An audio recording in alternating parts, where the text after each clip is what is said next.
Welcome to GMT Velan academy. So நம்ம அகாடமியில் வந்து குரூப் 1 அண்ட் 2, 2A அண்ட் 4க்கான கோர்சஸ் வந்து ஸ்டார்ட் ஆயிடுச்சு. ஸோ பேட்ச் வந்து ஜூன் 15லேருந்து ஸ்டார்ட் பண்ண போகிறோம். கோர்ஸ்க்கான ஃபீஸ் பார்த்தோம்னா 6,500லேருந்து இருக்கு. ஸோ இதுக்கு வந்து உங்களுக்கு கம்ப்ளீட் ப்ரிப்பரேஷனுக்கான, அதாவது குரூப் 1, 2, 2A அண்ட் 4க்கான ஒரு கம்ப்ளீட் பேக்கேஜ் வந்து இந்த பேட்ச்ல உங்களுக்கு கிடைச்சிடும். லைவ் பிளஸ் ரெக்கார்டட் கிளாஸஸ் ரெண்டுமே உண்டு. வீக்லி அண்ட் மந்த்லி டெஸ்ட் சீரீஸும் இருக்கு. ஸ்டடி மெட்டீரியல்ஸ் வந்து பைலிங்குவலாவே உங்களுக்கு கிடைச்சிடும் இன் PDF ஃபார்மேட்ல. டவுட் கிளியரிங் சப்போர்ட்டும் உங்களுக்கு எங்க சைட்ல இருந்து கொடுத்துருவோம். இந்த கோர்ஸ்க்கான பேட்ச்க்கான டியூரேஷன் அப்படின்னு பார்த்தோம்னா 6 months. So through the 6 months வந்து உங்களுக்கு வந்து எங்களுடைய எக்ஸ்பர்ட் டீம் கிட்ட இருந்தான கைடன்ஸ் வந்து கிடைக்கும். இது சம்பந்தமான ஏதாவது queries இருந்துச்சு அப்படின்னா கீழே தெரியுற நம்பருக்கு காண்டாக்ட் பண்ணுங்க. ஓகே, நம்ம ஆல்ரெடி வந்து 1 week 1 unit கம்ப்ளீஷன் சேலஞ்சில் இருக்கும். ஸோ அதில் இப்போ நம்ம பார்த்துட்டு இருக்கிறது unit 5, that is Indian economy and development administration இன் தமிழ்நாடு. அதை தான் நம்ம பார்த்துட்டு இருக்கோம்.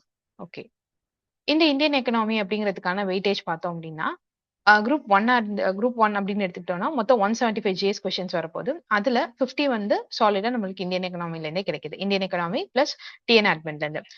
இன்கேஸ் குரூப் 2, 2A அண்ட் 4 எடுத்துக்கிட்டோம் அப்படின்னா 100 GS கொஸ்டின்ஸ்ல வந்து 20 கொஸ்டின்ஸ் வந்து நமக்கு கேட்பாங்க. நம்மளுடைய சேனல்ல வந்து யூடியூப் கிளாஸஸ் வந்து டெய்லி 7:30 PM வந்து அப்லோட் ஆயிடும். இன்கேஸ் டிலே ஆனிச்சுன்னா உங்களுக்கு ரெக்கார்டட் வீடியோ வந்து கிடைச்சிடும். ஓகேங்களா? உங்களுடைய பார்ட்டிசிபேஷன் அப்படிங்கிறது ரொம்பவே முக்கியமானது. எங்க சைட்ல இருந்து நாங்க வீடியோஸ், உங்களுக்கான டெஸ்ட் சீரிஸ் எல்லாமே கரெக்டா ப்ரொவைட் பண்ணிடுவோம். அதை எந்த அளவுக்கு நீங்க யூட்டிலைஸ் பண்ணிக்கிறீங்க அப்படிங்கறது பொறுத்து தான் உங்களுடைய சக்சஸ் வந்து இருக்கு. ஸோ உங்களுடைய பார்ட்டிசிபேஷன் அப்படிங்கிறது ரொம்பவே முக்கியம். அதை வந்து கண்டிப்பா கொடுங்க. ஓகே, ஒரு சின்ன ரீகேப் பார்க்கலாம். எதனால டிஎன்பிஎஸ்சி, ஒய் டிஎன்பிஎஸ்சி அப்படின்னு பார்த்தோம்னா நம்மளுக்கு எல்லாருக்குமே தெரியும் கவர்மெண்ட் ஜாப் அப்படிங்கிறதுக்கு ஃபர்ஸ்ட் ரீசன் வந்து ஃபினான்ஷியல் செக்யூரிட்டி அப்படிங்கிறது. நமக்கு இப்ப தெரியும் அலவன்சஸ் எல்லாமே கவர்மெண்ட் சர்வன்ஸ்க்கு வந்து இன்க்ரீஸ் பண்ணிட்டு இருக்காங்க. இது மட்டுமானா கண்டிப்பா இல்ல. ஜாப் செக்யூரிட்டி அப்படிங்கிற ஒரு விஷயம். நீங்களே இப்ப நிறைய இடத்துல பார்த்திருப்பீங்க, ஐடி செக்டார்ல வந்து எவ்வளவு லே ஆஃப் நடந்துட்டு இருக்கு அப்படிங்கறத பாக்குறீங்க. அந்த ஒரு விஷயம் வந்து கண்டிப்பா நமக்கு கவர்மெண்ட் செக்டார்ல இருக்காது. ஒன்ஸ் நீங்க ப்ரொபேஷன் கம்ப்ளீட் பண்ணிக்கிட்டீங்கனாலே உங்களுக்கான பெர்மனன்ட் அப்படிங்கிற ஜாப் செக்யூரிட்டி கிடைச்சிடும். அது மட்டும் தானா கண்டிப்பா ரிட்டைர்மெண்ட்க்கு அப்புறமாவும் உங்களுக்கான பெனிஃபிட் வந்து கிடைச்சிட்டே இருக்கும். மோரோவர் இது எல்லாத்தையும் தாண்டி ஒரு சோஷியல் ஸ்டேட்டஸ், ஒரு பப்ளிக் செக்டார்ல இருக்கிறவங்களுக்கும் பிரைவேட் செக்டார்லயும் அவங்க 2 பேருக்கும் ஒரு சோஷியல் ஸ்டேட்டஸ் எப்படி இருக்கு அப்படிங்கிறது பார்த்தோம்னா கண்டிப்பா பப்ளிக் செக்டார்ல இருக்கவங்களுக்கு தான் கூட இருக்கும். அது மட்டும் இல்லாம உங்களுக்கான ஃபிளெக்ஸ்டு ஒர்க்கிங் ஹவர் பிளஸ் வந்து பப்ளிக்கு சர்வீஸ் பண்ற ஒரு நல்ல ஒரு சான்ஸ் வந்து உங்களுக்கு இந்த கவர்மெண்ட் செக்டார்ல உங்களுக்கு கிடைக்கும். ஓகேங்களா? குரூப் 1 அப்படின்னு எடுத்துக்கிட்டோம்னா அதுதான் வந்து நம்ம டிஎன்பிஎஸ்சியை பொறுத்த வரைக்கும் டஃபஸ்ட் ஒரு ப்ரெஸ்டீஜியஸான போஸ்ட் எல்லாமே வந்து அதுல தான் இருக்கும். ஸோ அதுல என்னென்ன மாதிரியான போஸ்ட் இருக்கும் அப்படின்னு பார்த்தோம்னா டெபுட்டி கலெக்டர், டிஎஸ்பி, வேரியஸ் டிபார்ட்மெண்ட்ஸ்ல அசிஸ்டன்ட் கமிஷனர்ஸ், இது எல்லாமே வந்து இந்த குரூப் 1ல கவர் ஆகும். ஸோ இதோட பேசிக் பே அப்படின்னு பார்த்தோம்னாலே ஸ்டார்டிங்கே உங்களுக்கு 56,000ல இருந்து கிடைக்கும். ஸோ இதோட கிராஸ் அப்படின்னு பார்த்தோம்னா 85K to 95K இருக்கும் உங்களுக்கு. நெக்ஸ்ட்ல அதுக்கடுத்த லெவல் அப்படின்னு பார்த்தோம்னா குரூப் 2, அது வந்து இன்டர்வியூ லெவல். ஸோ அதுலயுமே வந்து உங்களுக்கு சப் ரெஜிஸ்டார், முனிசிபல் கமிஷனர் மாதிரியான ஹை லெவல் போஸ்ட் வந்து உங்களுக்கு கவர் ஆகும். 2Aவை பொறுத்த வரைக்கும் நான் இன்டர்வியூ தான். ஸோ அதுல வந்து உங்களுக்கு assistant section officer, personal clerk மாதிரியான போஸ்ட் வந்து கவர் ஆகும். குரூப் 4 பொறுத்த வரைக்கும் விஏஓ, ஜூனியர் அசிஸ்டன்ட், டைபிஸ்ட் மாதிரியான போஸ்ட் எல்லாமே குரூப் 4ல கவர் ஆகும். நமக்கு வந்து விஏஓ அப்படிங்கிறது நமக்கு வில்லேஜ் சைட்லே நமக்கு தெரியும் அவங்களுக்கு வந்து ஒரு பிரஸ்டீஜ் இருக்கும் அப்படிங்கிறது. ஸோ இது மாதிரியான ஜாப்ஸ் எல்லாமே நமக்கு டிஎன்பிசியில தான் இருக்கு. 2026 ஆனுவல் பிளானர் படி பார்த்தோம் அப்படின்னா இந்த ஜூன்ல வந்துட்டு உங்களுக்கு குரூப் 1க்கான நோட்டிபிகேஷன் வந்துடும். ஸோ இதுல இருந்து ஒரு சாலிடா ஒரு 90 டேஸ்ல வந்துட்டு உங்களுக்கான ப்ரிலிம்ஸ் எக்ஸாம் வந்து கண்டிப்பா நடக்கும். 2A பொறுத்த வரைக்கும் ஆகஸ்ட்ல நோட்டிபிகேஷன் வரும். அதுல இருந்து ஒரு 2 months அக்டோபர்ல எக்ஸாம். சேம் அதே தான் குரூப் 4ல அதுதான் கடைசி எக்ஸாம். இந்த இயரோட கடைசி எக்ஸாமும் அதான் இருக்க போகுது. ஸோ அக்டோபர்ல வந்து உங்களுக்கு நோட்டிபிகேஷன் வரும். டிசம்பர்ல உங்களுக்கான எக்ஸாம் இருக்கும். டிசம்பர் லாஸ்ட்ல உங்களுக்கான எக்ஸாம் இருக்கும். ஸோ சாலிடா பாத்தீங்கன்னா ஒரு ஒரு 190 டேஸ் கிட்ட இருக்கு குரூப் 4க்கு. ஓகேங்களா? இது மட்டும் தானா கண்டிப்பா TNUSRB அப்படின்னு சொல்லப்படுற அந்த போர்ட்லயும் உங்களுக்கான எக்ஸாம்ஸ் இருக்கு. சேம் இதே ஜிஎஸ் தான் அதுல இருக்க போது. ஸ்லைட்லி வெயிட்டேஜ் மட்டும் மாறும். ஓகேங்களா? ஸோ அதுலயுமே உங்களுக்கு sub inspector, taluk, armed reserve இது எல்லாமே இருக்கும். பிசி எக்ஸாம் அப்படிங்கிறது செப்டம்பர்ல வரும் அப்படிங்கிற மாதிரி சொல்லியிருக்காங்க. 2025 பொறுத்த வரைக்கும் குரூப் 1 அப்படி அதுக்கான வேகன்சி அப்படின்னு பார்த்தோம்னா 72, 2A வந்து 1200 பக்கம் விட்டுருந்தாங்க. குரூப் 4க்கு 4000 சம்திங் விட்டுருந்தாங்க. ஓகேங்களா? ஸோ இது எல்லாமே வந்து வேகன்சி வந்து இப்போ ஃபில் பண்ணிட்டாங்க. ஸோ அடுத்து நமக்கு 2026க்கான நோட்டிபிகேஷன் எல்லாமே வர ஆரம்பிச்சிடும். ஸோ இந்த ஜூனுக்கு அப்புறமாவே உங்களுக்கு எக்ஸாம் சீசன்ல தான் இருக்க போகுது. ஸோ உங்களுடைய ப்ரிப்பரேஷனை அதுக்கேற்ற மாதிரி பூஸ்டப் பண்ணிக்கோங்க. டிஎன்யூஎஸ்ஆர்பியும் சேம் அதே தான். 2025ல வந்து கிட்டத்தட்ட ஒரு 900 வேகன்சிஸ் கிட்ட வந்துச்சு. தாலுக்ல மட்டுமே 300 வேகன்சிஸ் வந்து ஆர்ம்டு ரிசர்வ்ல, போலீஸ்ல வந்துட்டு 2800 வேகன்சிஸ் கிட்ட ஃபில் பண்ணியிருந்தாங்க. ஓகே. நம்மளுடைய வாட்ஸ்அப் ஸ்டடி குரூப் இருக்கு. அதுல வந்து நீங்க ஜாயின் பண்ணிக்கலாம். அதுல வந்து உங்களுக்கான குரூப் டிஸ்கஷன், உங்களுக்கு ஏதாவது கொஸ்டின் இருக்கு, சப்ஜெக்ட் ரிலேட்டடான கொஸ்டின் இருக்கு அப்படின்னா, அத உங்களுடைய ஃபெலோ ஆஸ்பிரண்ட்ஸ் கூட நீங்க வந்து டிஸ்கஸ் பண்ணிக்கலாம். எங்க சைட்ல இருந்து உங்களுக்கு டெய்லி அப்டேட்ஸ் வந்துரும். சிலபஸ்க்கு பத்தினது, இன்கேஸ் எதுவும் எக்ஸாம் நோட்டிஃபிகேஷன் வந்திருக்குன்னா அது, எக்ஸாம் அலர்ட்ஸ் இந்த மாதிரியான நோட்டிஃபிகேஷன் எல்லாமே எங்க சைட்ல இருந்து நாங்க உங்களுக்கு ப்ரொவைட் பண்ணிருவோம். அது மட்டும் இல்லாம புக்ஸோட ரெஃபரன்ஸ் லிஸ்ட் ஓகேவா? அது எல்லாமே உங்களுக்கு குடுத்துருவோம். நீங்க வந்து உங்களுடைய ஃபெலோ ஆஸ்பிரண்ட்ஸ் கூட இன்டராக்ட் பண்ணி உங்களுடைய ஸ்டடீஸ வந்து படிக்கலாம். ஓகேங்களா? நெக்ஸ்ட் வந்து ஒன்ஸ் நீங்க எங்களோட பேட்ச்ல என்ரோல் பண்ணதுக்கு அப்புறமா உங்களுக்கு ஒரு Google Drive லிங்க் குடுப்போம். அதுல நான் சொன்ன எல்லாமே உங்களுக்கு பிடிஎஃப் ஃபார்மட்ல வந்து கிடைச்சிரும். ப்ரீவியஸ் இயர் கொஸ்டின்ஸ், அப்புறம் வந்து ரெஃபரன்ஸ் புக்ஸோட பிடிஎஃப்ஸ் இந்த மாதிரியானது எல்லாமே உங்களுக்கு பிடிஎஃப் ஃபார்மட்ல கிடைச்சிரும். ஸோ ஒன்ஸ் நீங்க என்ரோல் பண்ணதுக்கு அப்புறமா அந்த லிங்க்க வந்து வாங்கிக்கங்க. ஓகே. இது எல்லாமே பார்த்தாச்சு. நமக்கான எஜுகேஷனல் குவாலிஃபிகேஷன் என்ன அப்படிங்கிறத தெரிஞ்சுக்குவோம். எனி டிகிரி நீங்க படிச்சிருந்தாலே குரூப் 1, 2, 2A அண்ட் எஸ்ஐ நீங்க அப்ளை பண்ணி தாராளமா எழுதலாம். இன்கேஸ் 10th குவாலிஃபிகேஷன் எஸ்எஸ்எல்சியா இருந்தீங்கன்னா, நீங்க வந்து குரூப் 4 எழுதலாம். அதே மாதிரி பிசி வந்து பிசி வந்து எழுதலாம். ஓகேங்களா? ஓகே. எல்லாமே நமக்கு தெரிஞ்சுச்சு. சிலபஸ் என்னன்னு பார்த்தாச்சு. என்னென்ன எஜுகேஷனல் குவாலிஃபிகேஷன், எப்போ எக்ஸாம் வரப்போகுது எல்லாமே பார்த்தாச்சு. ஸோ எங்க அகாடமிலேருந்து உங்களுக்கான விஷஸ் என்ன சொல்லிக்கிறோம்னா, இந்த இயர் உங்களுக்கான ஒரு சக்சஸ்ஃபுல்லான இயரா இருக்கணும்னு நாங்க வந்து எங்க சைட்லேருந்து எங்களுடைய விஷஸ சொல்லிக்கிறோம். ஓகே. ஜிஎஸ் அப்படின்னு பார்க்கும்போது பிரிலிம்ஸ்க்கு வந்து குரூப் 1ல 175 கொஸ்டின்ஸ் வரப்போகுது. 2, 2A அண்ட் 4ல 75 கொஸ்டின்ஸ் வரப்போகுது. இதுதான் யூனிட் வந்து அவங்க ஸ்ப்ளிட் பண்ணி குடுத்துருக்குது. 1னா என்ன, 2னா என்ன. அதுல இன்னைக்கு யூனிட் 5 இந்தியன் எக்கனாமி தான் நம்ம பார்க்க போறோம். ஓகேங்களா? இது வெயிட்டேஜ் பார்த்தோம் அப்படின்னா, ஜிஎஸ் வந்து அந்த 175 கொஸ்டின் குரூப் 1ல இருக்கிறத, ஜெனரல் சயன்ஸ்க்கு 10 கொஸ்டின்ஸ், ஜியோகிராஃபிக்கு 10, ஹிஸ்டரிக்கு 25, Indian polity 40, Indian economy 50, history அதாவது முன்னாடி இருந்த யூனிட் 8 இருக்கு இல்லையா? தமிழ் சொசைட்டி. அத வந்து இப்ப யூனிட் 6ல வந்து 40 கொஸ்டின்ஸா வந்திருக்காங்க. ஸோ ஓவராலா ஒரு 175 ஜிஎஸ் கொஸ்டின்ஸ் வந்து நமக்கு கிடைக்கும். இதுல குரூப் 1ல. இதே குரூப் 2, 2A அண்ட் 4 எடுத்துக்கிட்டோம்னா அப்படியே வெயிட்டேஜ் குறையும். ஜெனரல் சயன்ஸ் 5, ஜியோகிராஃபி 5, ஹிஸ்டரி அப்படிங்கிறது 10, history and INM 10 questions, Indian polity 15, Indian economy அதுலயுமே அதிகமான கொஸ்டின்ஸ் தான் வரப்போகுது. 20 கொஸ்டின்ஸ் வரப்போகுது. தமிழ் சொசைட்டில இருந்து ஒரு 20 கொஸ்டின்ஸ். ஸோ இதுதான் உங்களுக்கான வெயிட்டேஜ்.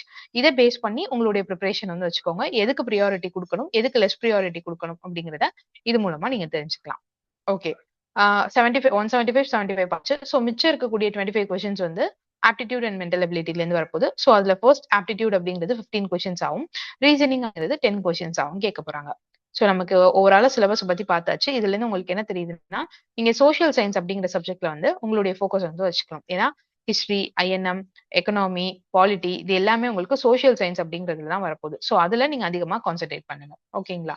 சரி, ஓகே. எல்லாமே நம்ம பார்த்தாச்சு. இப்போ இன்னைக்கான வீடியோ வந்து நம்ம ஸ்டார்ட் பண்ணிடலாம். நம்ம ஆல்ரெடி சொன்ன மாரி இந்தியன் எக்கனாமிய தான் நம்ம இன்னைக்கு பார்க்க போறோம். அதுல ஃபர்ஸ்ட் நம்ம பார்க்க போறது ஃபேக்ட்ஸ் ஆன் ருபி. அதாவது ருபி இருக்கு இல்லையா? அத பத்தின சில இன்ஃபர்மேஷன்ஸ் வந்து பார்ப்போம். ஸோ இந்த ருபி அப்படிங்கிற வேர்ட் வந்து சான்ஸ்கிரிட் வேர்ட்ல இருந்து வந்தது. ருப்பியா அப்படிங்கிற சான்ஸ்கிரிட் வேர்ட்ல இருந்து வந்தது.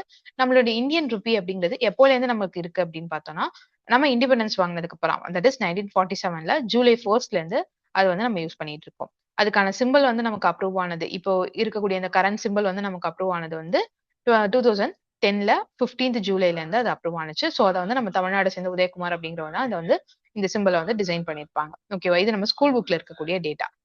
இந்த சிம்பிள் தான் வந்துட்டு இப்போ நம்ம கரண்டா ருபீஸ்க்கு யூஸ் பண்ணிட்டு இருக்க சிம்பிள்.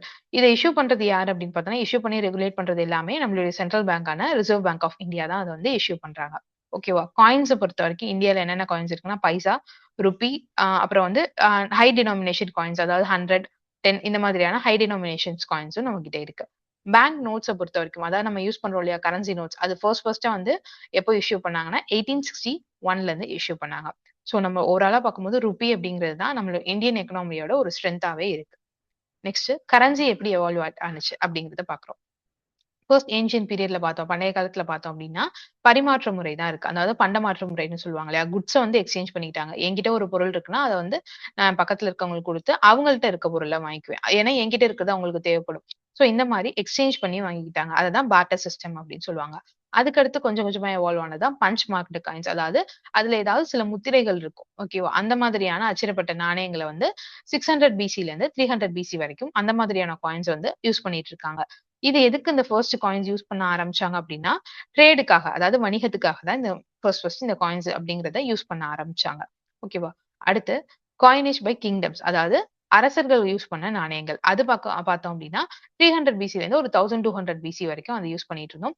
நெறைய அரசர்கள் வந்துட்டு அவங்கவங்க இஷ்டப்படி அவங்க வந்து அ தங்க நாணயம், வெள்ளி, செப்பு இந்த மாதிரியான வேற வேற மெட்டீரியல்ஸ்ல வந்து உலோகத்துல வந்து அத வந்து கொண்டு வந்தாங்க. ஓகேவா? அடுத்து சுல்தானேட் அண்ட் முகல் பீரியட். இவங்க பீரியட்ல வந்து 1200 டூ 1700 காமன் ஏரால பார்த்தோம் அப்படின்னா, அவங்க வந்து ஒரு ஸ்டாண்டர்டைஸ்ட் காயின்ஸான தாக்கா, அப்புறம் ஜித்தால், ருப்பி இந்த மாதிரியான பேர்ல வந்து ஆ காயின்ஸ் வந்து இஷ்யூ பண்ணாங்க. அடுத்து பிரிட்டிஷ் பீரியட் வந்துச்சு. சோ அவங்க தான் வந்து இந்த கரன்சி நோட் அப்படிங்கிற மாதிரியான ஒரு மாடர்ன் கரன்சி சிஸ்டம் வந்து கொண்டு வந்தாங்க. பேங்க் அப்படிங்கிறதுமே அவங்க மூலமா தான் எவால்வ் ஆனுச்சு. சோ கடைசியா தான் இப்போ இருக்கக்கூடிய அந்த இண்டிபெண்டன்ட் இந்தியால 1947ல இருந்து இப்போ வரைக்கும் நம்ம இந்த வந்து மாடர்ன் நோட்ஸான கரன்சி நோட்ஸ், காயின்ஸ் அப்புறம் வந்து இந்த டிஜிட்டல் பேமெண்ட்ஸ் இது எல்லாமே இப்ப யூஸ் பண்ணிட்டு இருக்கோம். சோ இதுதான் வந்து ஏன்ஷியன்ட் பீரியட்ல இருந்து இப்ப இருக்கக்கூடிய காலகட்டத்துக்கு நாணயம் அதாவது கரன்சி அப்படிங்கிறது எந்த முறையில வந்து பரிணாமம் அடைஞ்சு வளர்ந்துச்சு அப்படிங்கிறதுக்கான ஒரு சின்ன ஒரு ரீகேப். ஓகேங்களா? கடைசியா வந்து பார்த்தோம் அப்படின்னா, பார்ட்டர் சிஸ்டம்ல அதாவது பண்டமாற்று முறையில யூஸ் பண்ணிட்டு இருந்த நம்ம, இப்ப என்ன பண்ண ஆரம்பிச்சுட்டோம்? எல்லாமே டிஜிட்டலா பண்ண ஆரம்பிச்சுட்டோம். ஓகேவா? இன்னமுமே இது எவால்வ் ஆயிட்டே தான் இருக்கு. தட் இஸ் கரன்சியா இருக்கட்டும், கோல்ட் எல்லாமே வந்துட்டு உங்களுக்கு டிஜிட்டல்ல வர மாரி இவால்வ் ஆகிக்கிட்டே தான் இருக்கு. இன்னுமே வந்து அது இவால்வ் ஆகும் அப்படிங்கிறத நம்ம தெரிஞ்சுக்கலாம். ஓகேவா? நெக்ஸ்ட் ஒரு நல்ல ஒரு டாபிக் என்ன பார்க்க போறோம் அப்படின்னா, பிஸ்கல் பாலிசி இன் இந்தியா. இந்தியாவோட நிதி கொள்கை அப்படிங்கிறத பத்தி பார்க்க போறோம். ஓகே. நிதி கொள்கைன்னா ஃபர்ஸ்ட் என்ன? கவர்ன்மெண்ட் வந்து ஆ ஒரு டெசிஷன் எடுப்பாங்க. நம்ம வந்து எவ்வளோ ஸ்பெண்ட் பண்ணணும்? மக்களுக்கு வந்து என்ன மாதிரியான ஒரு டாக்ஸ் சிஸ்டம் கொண்டு வரணும்? நமக்கு தேவைப்படுறப்ப எவ்வளோ கடன் வாங்கணும்? இது எல்லாத்தையும் பண்ணி இது எல்லாத்தையும் வந்து ஒரு பிளான் பண்ணி கொண்டு போவாங்க. அததான் வந்து என்ன சொல்லுவாங்கன்னா, பிஸ்கல் பாலிசி நிதி கொள்கை அப்படின்றத சொல்லுவாங்க. இதுல என்னென்னலாம் கவர் ஆகுது அப்படின்னு பார்த்தோம்னா, பப்ளிக்கோட எக்ஸ்பெண்டிச்சர் அரசு வந்து எவ்வளோ செலவிடுறாங்க? எவ்வளோ வந்து வரி விதிக்கிறாங்க? எவ்வளோ வந்து கடன் வாங்குறாங்க? இது எல்லாத்தும் கவர் ஆகுறது தான் இந்த பிஸ்கல் பாலிசி அப்படிங்கிறது. இத ஃபர்ஸ்ட் கொண்டு வந்தது யாருன்னா, ரூட் பண்ணது யாரு அப்டின்னா, கெனிசன் அப்படிங்கிறவர் தான் இத கொண்டு வந்தாங்க. ஓகேவா? அடுத்து ரெசெஷன் அதாவது மந்த நிலையில இருக்கும்போது என்ன பண்ணணும்? ஸ்பெண்டிங் வந்து இன்கிரீஸ் ஆகுது. செலவு வந்து அதிகமாகுது. அதே நேரத்துல என்ன பண்ணணும்? டாக்ஸ வந்து கம்மி பண்ணணும். அப்படின்னா தான் நம்மளால என்ன பண்ண முடியும்? டிமாண்ட வந்து கரெக்ட்டா பூஸ்ட் பண்ணி கொண்டு போக முடியும். இது வந்து ரெசெஷன் பீரியட்ல அதாவது மந்த நிலையில இருக்கும்போது. இதே இன்ஃப்ளேஷன் அதாவது பணப்புழக்கம் வந்து அதிகமா இருக்க காலகட்டத்துல என்ன பண்ணணும்? ஸ்பெண்ட் பண்றத கம்மி பண்ணணும். டாக்ஸ் அதிகம் பண்ணணும். டாக்ஸ் அதிகம் பண்ணிட்டா என்ன பண்ணுவாங்க? ஆ மக்கள் என்ன பண்ணுவாங்க? அவங்க கிட்ட இருக்க முக்காவாசி அமௌண்ட் வந்து ஒரு டாக்ஸ்க்கே போயிருது அப்படிங்கிறப்ப, மிச்சம் இருக்கக்கூடிய அமௌண்ட் வந்து நல்லா தாம் தூம்னு செலவு பண்ணணும்னு நினைப்பாங்களா? கண்டிப்பா கிடையாது. அத வந்து நம்ம செலவு பண்றத குறைக்கணும். ஏன்னா டாக்ஸ்க்கே இவ்ளோ போயிருச்சு. சோ நம்மளுடைய கையிருப்பு இவ்ளோ தான் இருக்கு. சோ நம்ம வந்து ஸ்பெண்டிங் வந்து கம்மி பண்ணணும் அப்படிங்கிற ஒரு எண்ணம் வந்து மக்களுக்கு வர ஆரம்பிக்கும். சோ இன்ஃப்ளேஷன் டைம்ல என்ன பண்ணணும்? ஆ ஸ்பெண்டிங்க கம்மி பண்ணணும். டாக்ஸ அதிகம் பண்ணணும். இது மூலமா என்ன பண்ணலாம்? பணவீக்கத்த வந்து நம்ம கட்டுப்படுத்தலாம். சரிங்களா? ஆ இதே ரெசெஷன் பீரியட் மந்த நிலையில என்ன பண்ணணும்? ஸ்பெண்டிங் வந்து இன்கிரீஸ் பண்ணணும். ரொம்ப மந்தமா இருக்கு, எக்கானமி மந்தமா இருக்கு அப்படிங்கிறப்ப அதிகமா எல்லாரும் என்ன பண்ணணும்? காசு செலவு பண்ணி ஸ்பெண்ட் பண்ண ஆரம்பிக்கணும். அப்ப என்ன பண்ணணும்? டாக்ஸ வந்து குறைச்சாங்க அப்டின்னா, மக்கள் கிட்ட நெறைய பணம் இருக்கும். So okay. அத வச்சு அவங்க நெறைய ஸ்பெண்ட் பண்ணணும்னு நெனைப்பாங்க. சோ அந்த நேரத்துல என்ன ஆகும்? டிமாண்ட் கிரியேட் ஆகும். ஒரு பொருளுக்கான டிமாண்டும் கிரியேட் ஆகும். சோ இதுதான் வந்து பிஸ்கல் பாலிசில அவங்க அவங்க வந்து யூஸ் பண்ற ஒரு யுக்தி. சரிங்களா? இதோட முக்கியமான நோக்கங்கள் என்ன அப்டின்னு பார்த்தோம்னா, எக்கனாமிய குரோத் அதாவது எக்கனாமிய பூஸ்ட் பண்ணி கொண்டு போணும் அப்டிங்கிறது. இன்னொன்னு சமூக நலன் அது. எக்கனாமிக் ஸ்டெபிலிட்டி அப்டிங்கிறது என்னன்னா, பொருளாதாரம் ஒரு நிலையா இருக்கணும். திடீர்னு ரெசெஷன், அதுக்கப்புறம் திடீர்னு திரும்ப இன்ஃப்ளேஷன் இந்த மாதிரி மாறி, மாறி வராம ஒரு ஸ்டேபிளான ஒரு எக்கனாமியா இருக்கணும் அப்படிங்கிறது. இன்னொன்னு எம்ப்ளாய்மென்ட் ஜெனரேஷன். இது எல்லாம் கலந்தது தான் இந்த பிஸ்கல் பாலிசியோட அப்ஜெக்டிவ். சரிங்களா? இதே இதோட ரோல் அப்படின்னு பார்க்கும்போது, எக்கனாமிய ஸ்டெபிலைஸ் பண்ணணும். ஆல்ரெடி நம்ம பார்த்தது தான். அப்ஜெக்டிவ்ல என்ன இருக்கோ அதுதான் அப்படியே நமக்கு அதோட பங்குலயும் வரப்போகுது. ஆ என்ன நோக்கமா வச்சிருந்தாங்களோ அததான் அவங்க அவங்க வந்து அத செஞ்சும் காட்டியிருப்பாங்க. சோ சேம் தான் 2ம். எக்கனாமிய ஸ்டெபிலைஸ் பண்றது, வளர்ச்சிய ஊக்குவிக்கிறது, அதுக்கப்புறம் பப்ளிக்கோட வெல்ஃபேர். அங்க வந்து சோசியல் வெல்ஃபேர்ன்னு பார்த்தோமா, இங்க வந்து மக்களோட நலன மேம்படுத்துறது. இது எல்லாம் சேர்ந்தது தான் அதோட ரோலா இருக்கு. சோ பிஸ்கல் பாலிசி அப்படிங்கிறது என்ன? ஸ்பெண்டிங், டாக்ஸேஷன், பாரோயிங் இதெல்லாம் சேர்த்து ஒரு நல்ல ஒரு குரோத் குடுக்கணும், ஸ்டெபிலிட்டி குடுக்கணும். மக்களுடைய வெல்ஃபேர பாத்துக்கணும். இதெல்லாம் கலந்தது தான் பிஸ்கல் பாலிசி அப்படிங்கிறது. ஓகேவா? நெக்ஸ்ட் இதோட அப்ஜெக்டிவ்ன்றத ஏற்கனவே பார்த்தோம். அது இன்னும் கொஞ்சம் டெப்த்தா பார்ப்போம். First mobilisation of resources. ஒரு நமக்கு இப்போ ஒரு நம்ம நாட்டிலேயே நெறைய வளங்கள் இருக்கு. சரிங்களா? அது எல்லாத்தையும் எங்கெங்க அந்த வளங்கள்லாம் இருக்கு அப்படிங்கிறத ஒரு ஒரு டேட்டா மாரி எடுக்கணும். சரிங்களா? எங்கெங்க என்னென்ன மாரியான ரிசோர்ஸஸ் இருக்கு அப்படிங்கிறத ஒரு டேட்டா எடுக்கணும். அதுக்கப்புறமா அத ஒழுங்கா யுட்டிலைஸ் பண்ணணும். நெறைய இருக்கு அப்படிங்கிறதுக்காக அத ரொம்ப செலவு பண்ணி அந்த அந்த மொத்த ரிசோர்ஸஸயுமே அழிச்சிடக்கூடாது. அத வந்து ப்ராப்பரா யூட்டிலைஸ் பண்ணணும். சரிங்களா? அதுதான் கவர்ன்மென்ட்டோட ஒரு முக்கியமான வேலை. Next economic stability. ஆல்ரெடி சொன்ன மாரி மந்தமா இருக்க ஒரு ரொம்ப மந்தமா இருக்குது. அதுக்கப்புறம் திரும்ப ரொம்ப இன்ஃப்ளேஷன் ஆகுறது. இது மாதிரி அப் அண்ட் டவுன் இல்லாம ஒரு ஸ்டேபிளான ஒரு எக்கனாமியா கொண்டு போணும். அதே மாரி தான் பிரைஸ் ஸ்டெபிலிட்டி. விலை நிலைத்தன்மை. திடீர்னு ஒரு பொருள் ஏறுச்சு அப்டின்னா, கண்டிப்பா அத வந்து எல்லாராலயும் அ அஃபோர்ட் பண்ணி வாங்க முடியாது. சோ அந்த மாதிரி இல்லாம ஒரு பிரைஸ் ஸ்டெபிலிட்டி. அ அ இன்கிரீஸ் ஆயிட்டே போனாலும் ஒரு நல்ல ஒரு டீசென்ட்டான ஒரு குரோத்தா இருக்கணும் அது. ஒரு போன வருஷம் ஒரு ரூ. 50 விக்கிறது திடீர்னு அடுத்த வருஷம் ரூ. 200 அந்த மாரி 4 டைம்ஸ் மல்டிப்ளை ஆகாம, ஒரு சின்ன ஒரு அந்த நம்ம எக்கனாமிக்கு ஏத்த மாதிரி அதுவும் இன்கிரீஸ் ஆயிட்டே போகணும். சோ அந்த மாதிரியான பிரைஸ் ஸ்டெபிலிட்டி இருக்கணும். 4வது சஸ்டெய்னபிள் குரோத். அது என்னன்னா, நம்ம குரோத் இருக்குன்னா, அது நிலையா இருந்துகிட்டே இருக்கணும். திடீர்னு ரொம்ப பீக்குக்கு போறது அந்த மாரி இல்லாம, இல்ல ரொம்ப டவுன் ஆகுறது அந்த மாதிரி இல்லாம, கரெக்ட்டா இந்த வருஷம் ஒரு அ ஒரு ஒரு ஸ்டெப் முன்னாடி வச்சிருக்கோமா, அடுத்த வருஷம் இன்னொரு ஒரு ஸ்டெப். அதுக்கடுத்து இன்னொரு ஒரு ஸ்டெப். அந்த மாதிரி சஸ்டெய்னபிளா வளர்றது. அடுத்து பேலன்ஸ் ஆஃப் பேமெண்ட். செலவாணி இருக்கு இல்லையா? நம்ம ஆல்ரெடி போன கிளாஸ்ல பார்த்திருப்போம். அத வந்து கரெக்ட்டா சமநிலையா வச்சுக்கணும். அந்நிய செலவாணி எல்லாத்தையுமே நம்ம வந்து கரெக்ட்டா வச்சுக்கணும். கரெக்ட்டான நிலையில வச்சுக்கணும். அடுத்து மக்களுடைய வாழ்க்கை தரத்த வந்து கரெக்ட்டான ஒரு ஆ லெவல்ல கொண்டு போணும் அப்படிங்கிறது. 7வது என்னன்னா, இன்இக்வாலிட்டி இல்லாம பார்த்துக்கணும். நம்ம ஆல்ரெடி நம்ம அதோட அப்ஜெக்டிவ் என்ன அப்படின்னு பார்த்தோம். Social welfare and public welfare அப்படின்னு பார்த்தோம். சோ மக்களுக்குள்ள வந்து அந்த ஒரு சமத்துவத்த கொண்டு போகணும். சோ ஓகேவா? அதுதான் வந்து இதோட இன்னொரு ஒரு நல்ல ஒரு அப்ஜெக்டிவ். இதே கடைசி 8வது அப்படின்னு பார்க்கும்போது, பிரைவேட் செக்டாரோட குரோத்தையும் என்கரேஜ் பண்றது. நம்ம ஆல்ரெடி பிரைவேடைசேஷன்ல பார்த்திருக்கோம். சோ அவங்களும் நம்மளுடைய எக்கனாமிக்கு முக்கியமானவங்க. சோ அவங்களையுமே நம்ம குரோத் பண்றது மூலமா தான் நம்மளுடைய எக்கனாமி ஓவரால் எக்கனாமிய வந்து நம்ம நல்ல ஒரு குரோத்க்கு கொண்டு போ முடியும் அப்படிங்கிறது. சோ ஓவராலா பார்க்கும்போது பிஸ்கல் பாலிசி அப்படிங்கிறது நம்மளுடைய குரோத், ஸ்டெபிலிட்டி அண்ட் டெவலப்மெண்ட் எல்லாத்துக்குமே ஒரு முக்கியமான ஒரு ஃபேக்டரா இருக்கு. நெக்ஸ்ட் இதுக்கான முக்கியமான இன்ஸ்ட்ருமெண்ட்ஸ் என்ன? இதுல யூஸ் பண்ற நம்ம கருவிகள் என்ன அப்படின்னு பார்த்தோம்னா, 3 மேஜர் இன்ஸ்ட்ருமெண்ட்ஸ் இருக்கு. என்னன்னா, பப்ளிக்கோட எக்ஸ்பெண்டிச்சர் நம்ம ஆல்ரெடி சொன்னது தான். பப்ளிக் எக்ஸ்பெண்டிச்சர், அப்புறம் டாக்ஸேஷன், அதுக்கப்புறமா பப்ளிக் பாரோயிங். இதெல்லாம் சேர்ந்தது தான் பிஸ்கல் பாலிசியோட ஒரு இன்ஸ்ட்ருமெண்ட். பப்ளிக் எக்ஸ்பெண்டிச்சர் அப்படின்னு நம்ம எத சொல்றோம் அப்படின்னா, மக்களுக்காக நம்ம செலவிடுறோம் இல்லையா? அதாவது நம்ம அப்படின்னு சொல்றது நான் வந்து அரசாங்கத்த சொல்றேன். மக்களுக்காக அரசாங்கம் வந்து என்ன செலவிடுது? அதுதான் பொதுமக்களுக்காக செலவிடுறது தான் பொது செலவினம். பப்ளிக் எக்ஸ்பெண்டிச்சர் அப்படின்னு சொல்றது. இது மூலமா என்னன்னா இதுக்கு எக்ஸாம்பிள் அப்படின்னு பார்த்தோம்னா, ஆ ரூரல் எம்ப்ளாய்மென்ட்க்காக அதிகமா ஒரு இப்ப ஒரு கிராமப்புறத்துல வந்து ரொம்ப ஒரு எக்கனாமி வந்து இதா இருக்கு அப்படிங்கிற பட்சத்துல, அங்க ஏதாவது ஒரு புது ப்ராஜெக்ட் கொண்டு வரது, இல்ல ஏதோ ஒரு புது இண்டஸ்ட்ரி கொண்டு வந்தா அப்படின்னா, அங்க இருக்க பக்கத்துல இருக்கக்கூடிய மக்களுக்கு வேலைவாய்ப்பு கிடைக்கும். சோ அதுக்காக அவங்க ப்ராஜெக்ட் கொண்டு வராங்க இல்லையா? அதுக்கான செலவு. சரிங்களா? இதெல்லாம் இந்த மாதிரியான செலவுகள் அப்படின்னு தான் பொது செலவினம், பப்ளிக் எக்ஸ்பெண்டிச்சர் அப்படின்றதுல சொல்லுவாங்க. ஓகே. அடுத்து டாக்ஸேஷன் அப்படிங்கிறது, ஆ ஒரு நம்ம ஆல்ரெடி சொன்னதுதான். எக்கனாமி வந்து மந்த நிலையில இருக்கு அப்படிங்கும் பட்சத்துல, டாக்ஸேஷன வந்து குறைக்கணும். அப்பதான் நெறைய வந்து அவங்க மக்கள் வந்து வாங்க ஆரம்பிப்பாங்க. ஸ்பெண்டிங் இன்கிரீஸ் ஆகும். டிமாண்ட் வந்து கரெக்ட்டா இருக்கும். இதே வந்துட்டு எக்கனாமி வந்து இன்ஃப்ளேஷன் அதிகமா இருக்கு அப்படிங்கும்போது என்ன பண்ணணும்? டாக்ஸையும் இன்கிரீஸ் பண்ணணும். அப்பதான் வந்து ஸ்பெண்ட் பண்றத கம்மி பண்ணுவாங்க. ஓகேவா? இதுதான் அந்த டாக்ஸேஷன் மூலமா அவங்க பண்றது. அடுத்து பப்ளிக் பாரோயிங் மூலமா, அதாவது கடன் பெறுறது. அது என்னன்னா, பாண்ட் குடுக்குறது, கவர்ன்மென்ட்டோட பாண்ட் இருக்கு இல்லையா? அது, ட்ரெஷரி பில், அப்புறம் அவங்க சேவிங் சர்டிபிகேட் இந்த மாதிரி மூலமா மக்கள் கிட்ட இருந்து கடன் வாங்குறது. ஓகேவா? தட் இஸ் என்னன்னா, இவங்க அந்த பாண்ட் இல்ல இந்த மாரி பில் T பில்ஸ் இதெல்லாம் இருக்கு இல்லையா? இத புரொவைட் பண்றது மூலமா மக்கள் வந்து இவங்களுக்கு காசு குடுப்பாங்க. அதாவது மக்கள்ன்றது நம்ம தான். ஆ சிட்டிசன்ஸ் வந்து அவங்களுக்கு காசு குடுப்பாங்க. சோ அது மூலமா வந்து இவங்களுக்கான தேவைகள, மத்த தேவைகள வந்து கவர்ன்மெண்ட் வந்து பூர்த்தி பண்ணிப்பாங்க. சோ அததான் வந்து பப்ளிக் பாரோயிங் அப்படின்னு சொல்றது. ஓகேவா? கடைசியா இருக்கக்கூடியது பிஸ்கல் மெஷர்ஸ். மத்ததெல்லாம் என்ன அப்படின்னு பார்த்தோம்னா, பிரைஸ் அண்ட் வேஜ் கண்ட்ரோல். அதாவது விலை, அப்புறம் வந்து மக்களுக்கான அந்த சேலரி இது எல்லாத்தையும் கண்ட்ரோல்ல வச்சுக்கிறது. அதுக்கப்புறமா சீர்திருத்தம் அதாவது மானியங்களோட சீர்திருத்தம். மானியங்கள் வந்து அதிகமா குடுத்தா கடன் வந்து கண்டிப்பா ஏற்படும். சோ அது மாதிரி இல்லாம அதுல ரிஃபார்ம்ஸ் கொண்டு வந்தா அத கரெக்ட்டா கொண்டு போறது. அப்புறம் வந்துட்டு புரொடக்ஷன், எக்ஸ்போர்ட் இது எல்லாத்தையுமே என்கரேஜ் பண்றது. அப்புறமா வந்து கன்சம்ப்ஷன் அத வந்து ரெகுலேட் பண்ணணும். அதிகமா ஒரு பொருள் வந்து அதிகமா கிடைக்குது அப்படிங்கிறதுக்காக எல்லாரும் போய் அத வாங்கணும்னா, கண்டிப்பா அது கன்சம்ப்ஷன் அதிகமாகும். சோ டிமாண்ட் கிரியேட் ஆகும். இந்த மாதிரியான ஒரு விஷயம் இருக்கு. சோ அது மாதிரி இல்லாம அது எல்லாமே ரெகுலரைஸ் பண்ணி கொண்டு போகணும். இது மூலமா டியூட்டீஸ் அண்ட் லீவ்ஸ் அ ஒரு பொருளுக்கு வந்து நம்ம வரி விதிக்கிறது மூலமாவும், சுங்கவரி மூலமாவும் தான் அத வந்து நம்ம கட்டுக்குள்ள கொண்டு வர முடியும். அந்த பொருளோட அந்த கன்சம்ப்ஷன. சோ இதெல்லாம் தான் மத்த பிஸ்கல் மெஷர்ஸ் அப்படிங்கிறது. சோ இந்த இன்ஸ்ட்ருமெண்ட்ஸ் இந்த கருவிகள் எல்லாமே கவர்ன்மென்ட்க்கு வந்து ஹெல்ப் பண்ணும். எதுக்கு அப்படின்னா, நம்மளுடைய குரோத், இன்ஃப்ளேஷன கண்ட்ரோல் பண்றதுக்கு, இன்இக்வாலிட்டி ரெட்யூஸ் பண்றதுக்கு, நமக்கு எக்கனாமில ஓவரால் ஸ்டெபிலிட்டி இது எல்லாத்தையும் மெயின்டெயின் பண்றதுக்கு இந்த இன்ஸ்ட்ருமெண்ட்ஸ் தான் நமக்கு யூஸ் ஆக போகுது. ஓகேங்களா? அடுத்து இதுல என்னென்ன டைப்ஸ் இருக்கு? இதுல 2 டைப் இருக்கு. ஒண்ணு எக்ஸ்பான்ஷனரி பிஸ்கல் பாலிசி. இன்னொன்னு கான்ட்ராக்ஷனரி பிஸ்கல் பாலிசி. இது 2 தான் மேஜரானது.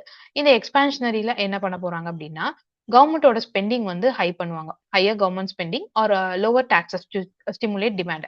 கவர்மெண்டோட ஸ்பெண்ட வந்து அதாவது அவங்க செலவு பண்றத வந்து அதிகரிப்பாங்க. இல்ல அப்டின்னா டாக்ஸ வந்து கம்மி பண்ணுவாங்க. சோ கம்மி பண்ணும்போது ஆப்வியஸா மக்கள் கிட்ட நெறைய பணம் இருக்கும். சோ ஸ்பெண்டிங் அதிகமாகும்.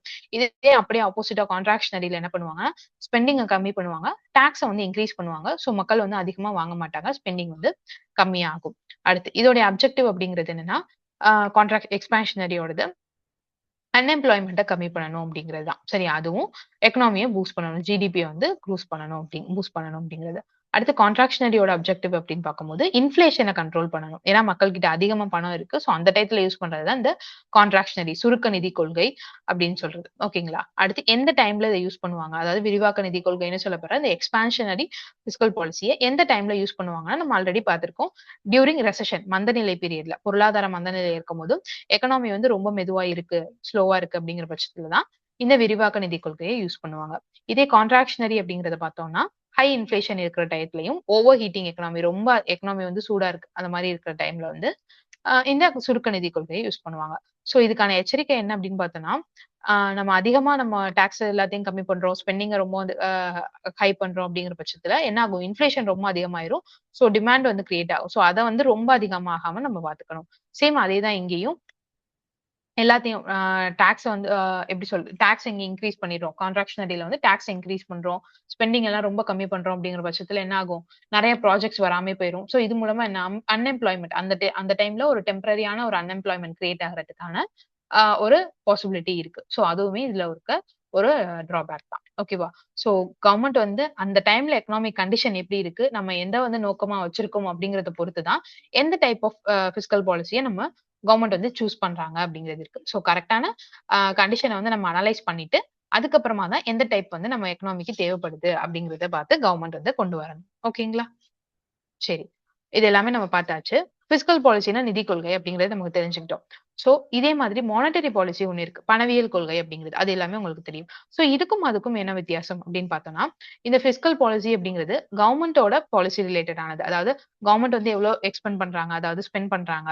எவ்வளோ டாக்ஸ் விதிக்கிறாங்க, எவ்வளோ கடன் வாங்குறாங்க. இதெல்லாம் சார்ந்தது வந்து பிஸ்கல் பாலிசி அதாவது நிதி கொள்கை. இதே பணவியல் கொள்கை அப்படின்னு சொல்லப்போற மானிட்டரி பாலிசி எதுக்குன்னா, அது முழுக்க முழுக்க சென்ட்ரல் கவர்ன்மெண்ட் தான் சாரி சென்ட்ரல் பேங்க் தான் வந்து அத ஃப்ரேம் பண்ணுவாங்க. எதுக்குன்னா, மணி சப்ளை பண அளவு பணம் புழக்கம் இருக்கு இல்லையா? அத ரெகுலேட் பண்றதுக்காகவும், இன்ட்ரெஸ்ட் ரேட்ட ரெகுலேட் பண்றதுக்காகவும், வட்டி விகிதத்த வந்து ஆ ஒழுங்குபடுத்துறதுக்காகவும் கொண்டு வரப்படுறது தான் இந்த பணவியல் கொள்கை அப்படிங்கிறது. ஓகே. இத யார் யார் கொண்டு வரா அப்படின்னு பார்த்தோம்னா, பிஸ்கல் பாலிசி அப்படிங்கிறது கவர்ன்மென்ட்டால கொண்டு வரது. சென்ட்ரல் கவர்ன்மென்ட்டால கொண்டு வரப்படுறது. எந்த டிபார்ட்மென்ட் அப்படின்னு பார்க்கும்போது, மினிஸ்ட்ரி ஆஃப் பினான்ஸ் தான் வந்து இத கொண்டு வராங்க. இதே மானிட்டரி பாலிசிங்கிறது நம்ம ஆல்ரெடி சொன்ன மாரி சென்ட்ரல் பேங்க். நம்மளுடைய சென்ட்ரல் பேங்க் யாரு? Reserve bank of India. So அவங்க தான் இதுக்கான அத்தாரிட்டி. இது நெக்ஸ்ட் பிஸ்கல் பாலிசிக்கான அப்ஜெக்டிவ் அப்படின்னு பார்க்கும்போது, நம்ம ஆல்ரெடி சொன்ன மாரி ஓவரால் எக்கனாமிக்ஸ் ஆக்டிவிட்டியும், நம்மளுடைய குரோத், ஸ்டெபிலிட்டி இது எல்லாத்தையும் அச்சீவ் பண்றதுக்காக வர்றது தான் பிஸ்கல் பாலிசின்னு சொல்லப்படுற நிதி கொள்கை. இதே பணவியல் கொள்கை அப்படிங்கிறது இன்ஃப்ளேஷன கண்ட்ரோல் பண்றதுக்காகவும், அந்த டைம்ல இருக்க மானிட்டரி ஸ்டெபிலிட்டிய என்ஷூர் பண்றதுக்காகவும், அதாவது பணத்தோட நிலைத்தன்மை எப்படி இருக்கு அப்படிங்கிறத என்ஷூர் பண்றதுக்காகவும் வரதான் பணவியல் கொள்கை அப்படிங்கிறது. ஓகே. என்னென்ன டூல்ஸ்லாம் இதுல யூஸ் பண்றோம்னு பார்த்தோம்னா, பிஸ்கல் பாலிசில பப்ளிக் எக்ஸ்பெண்டிச்சர், டாக்ஸேஷன், பாரோயிங் இதெல்லாம் யூஸ் பண்றோம். இதே மானிட்டரி பாலிசில பேங்க்குக்கான ரேட்டு, கேஷ் ரிசர்வ் ரேஷியோ சிஆர்ஆர்ன்னு சொல்லுவோம் இல்லையா? அதாவது ஒரு குறிப்பிட்ட ரேஷியோ வந்து பெர்சன்டேஜ் வந்து ஆர்பிஐ வந்து இன்ஸ்ட்ரக்ட் பண்ணிருவாங்க. சோ அந்த பெர்சன்டேஜ வந்து அ எல்லா பேங்க்ஸுமே வந்து ஆர்பிஐ கிட்ட ரிசர்வ் பண்ணி வைக்கணும். இன் மோட் ஆஃப் கேஷ் அந்த இதுல. இதே எஸ்எல்ஆர் அப்படிங்கிறது வந்துட்டு ஜுவல்லாவோ இல்ல மத்த ஏதோ ஒரு இதுல வந்துட்டு அவங்க ரிசர்வ் பண்ணி வைக்கிறது தான் எஸ்எல்ஆர் அப்படின்னு சொல்லப்படுறது. சோ இதெல்லாம் தான் இதுல மானிட்டரி பாலிசில யூஸ் பண்ணக்கூடிய டூல்ஸ். ஓகே. நம்மளுடைய எக்கனாமில இந்த 2 பாலிசியுமே both fiscal and monetary policy 2மே ஒரு கோஆர்டினேஷனா தான் வொர்க் பண்றாங்க. சோ அப்படி இருக்கும் பட்சத்துல தான் நம்மளுடைய எக்கனாமிய ஸ்டேபிளா கொண்டு போறதுக்கு பிளஸ் வந்துட்டு நம்மளுடைய மனி சப்ளை எல்லாத்தையுமே வந்து நம்ம ரெகுலேட் பண்ணி கொண்டு போறதுக்கு ஈஸியாக இருக்கும். சரிங்களா? பிஸ்கல் பாலிசி அப்படிங்கிறது டிமாண்ட கிரியேட் பண்ணும். ஆ டெவலப்மென்ட்ட ஸ்பெண்டிங் வந்து உறுதி செய்யும். At the same time monetary policy அப்படிங்கிறது லிக்விடிட்டி அதாவது பணம் வந்து அந்த இடத்துல எப்படி வந்து நமக்கு ஈஸியா கிடைக்குது. அப்புறம் வந்து பிரைஸோட ஸ்டெபிலிட்டி இது எல்லாத்தையும் உறுதிப்படுத்துறதுக்கு மானிட்டரி பாலிசி அப்படிங்கிறது யூஸ் ஆகுது. இதுதான் ஒரு சம்மரி. ஓகேங்களா? சரி. இது ரிலேட்டடான கொஸ்டின்ஸ் வந்து இப்ப பார்க்க போறோம். நீங்க தான் இப்ப ஆன்சர் பண்ண போறீங்க. சோ ஃபர்ஸ்ட் கொஸ்டின் அப்படிங்கிறது fiscal policy in India is formulated by அதாவது இந்தியாவில் நிதி கொள்கை வடிவமைக்கப்படுவது பின்வருவனவற்றில் எது அப்படின்னு கேட்டிருக்காங்க. ஆப்ஷன் ஏ பிளானிங் கமிஷன் திட்டக்குழு, option B ministry of finance நிதி அமைச்சகம், option C securities and exchange board of India SEBI, இந்திய பத்திரங்கள் மற்றும் பரிவர்த்தனை வாரியம், option D Reserve bank of India RBI அப்படிங்கிறது. ஸோ கரெக்டான ஆன்சர் என்னங்கிறத கமெண்ட்ல சொல்லுங்க. ஒரு 10 செகண்ட்ஸ் டைம் எடுத்துக்கோங்க.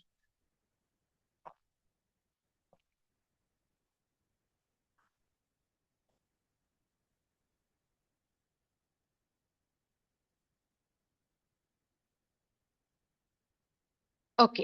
பிஸ்கல் பாலிசிங்கிறது நம்ம ஆல்ரெடி பார்த்திருக்கோம். பிஸ்கல் பாலிசிங்கிறது மினிஸ்ட்ரி ஆஃப் ஃபினான்ஸ் கவர்மெண்ட் மூலமா தான் அது ஃபார்முலேட் பண்ணப்படுது. இதே மானிட்டரி பாலிசி அப்படின்னு கேட்டிருந்தாங்கன்னா தான் option D Reserve bank of India.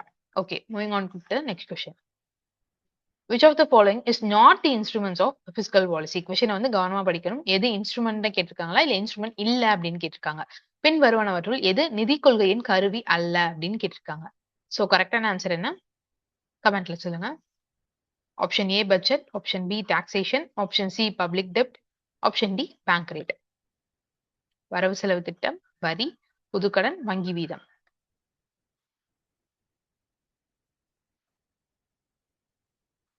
S, கரெக்டான answer option D bank rate அப்படின்னா.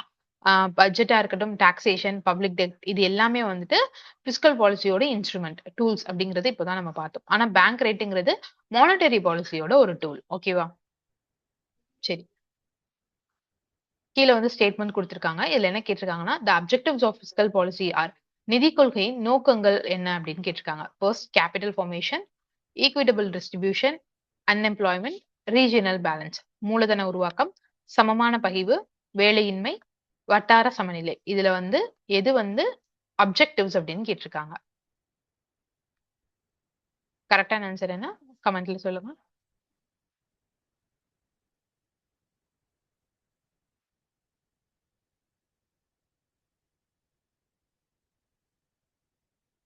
S, option B 1, 2 and 4. Capital formation மூலதன உருவாக்கம், ஈக்விட்டபிள் டிஸ்ட்ரிபியூஷன் சமமான பகிர்வு, ஏன்னா சோஷியல் வெல்ஃபேர்னு பார்த்தோம் இல்லையா, ஸோ எல்லாருக்கும் சமமா பகிர்ந்து கொடுக்குறது, ரீஜியனல் பேலன்ஸ் எல்லாருக்கும் அந்த ஒரு எக்கனாமிக் ஸ்டெபிலிட்டியை கொண்டு வருது.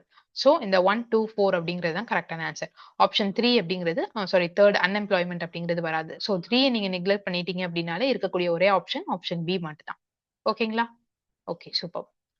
Now we are moving on to the next topic. First என்ன பார்க்க போறோம் அப்படின்னா, ஃபர்ஸ்ட் வந்து பிஸ்கல் பாலிசிங்கிறத பார்த்தோம். இப்போ நம்ம பார்க்க போறது பேங்கிங் செக்டார் இன் இந்தியா. இந்தியாவோட வங்கித்துறை பத்தி பார்க்க போறோம். ஓகே, இந்தியாவோட பேங்கிங் சிஸ்டம் அப்படிங்கிறது என்ன, அவங்க முதல்ல எதுக்காக வந்தாங்க அப்படின்னு பார்த்தோம்னா, அவங்க வந்து ஒரு நெட்வொர்க், பேங்க் சிஸ்டம் அப்படிங்கிறது ஒரு நெட்வொர்க், அதாவது ஒரு அமைப்பு.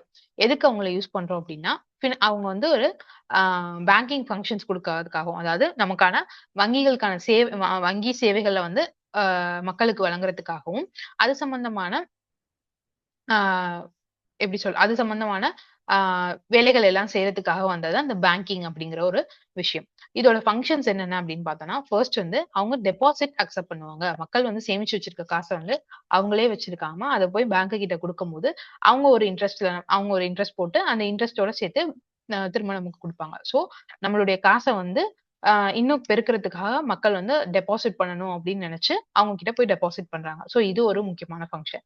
நெக்ஸ்ட் அவங்க என்ன பண்றாங்க, லோன் நமக்கு கொடுக்குறாங்க. இருக்கிறவங்க காசு நிறைய வச்சிருக்கவங்க போய் பேங்க்ல கொடுத்து டெபாசிட் பண்றாங்க.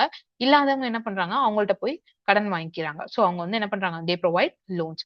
மூணாவது ஃபெசிலிட்டேட் பேமெண்ட்ஸ், பரிவர்த்தனைகள், பண பரிவர்த்தனைகள் இருக்கு இல்லையா, அது எல்லாமே பேங்க் மூலமா தான் நம்ம பண்ணிட்டு இருக்கோம். அடுத்து ஆஃபர் ஃபினான்சியல் சர்வீசஸ், மத்த நிதி சேவைகள் எல்லாமே வழங்குறது யாருன்னா பேங்க் அப்படிங்கிற ஒரு நிறுவனம் தான் மத்த நிதி சம்பந்தமான சேவைகள் எல்லாமே வழங்குறது. சோ இது வந்து நம்ம ஒரு தனி மனிதனுக்கு மட்டும் இல்லாம ஒரு வணிக நிறுவனம் இருக்குன்னா அவங்களுக்கு, பிளஸ் கவர்மெண்ட்டுக்கு, அரசாங்கத்துக்கு எல்லாத்துக்குமா சேர்த்துதான் அவங்க வந்து சர்வ் பண்ணிட்டு இருக்காங்க. அவங்களுடைய சேவையை வந்து வழங்கிட்டு இருக்காங்க இந்த பேங்கிங் சிஸ்டம் அப்படிங்கிறவங்க.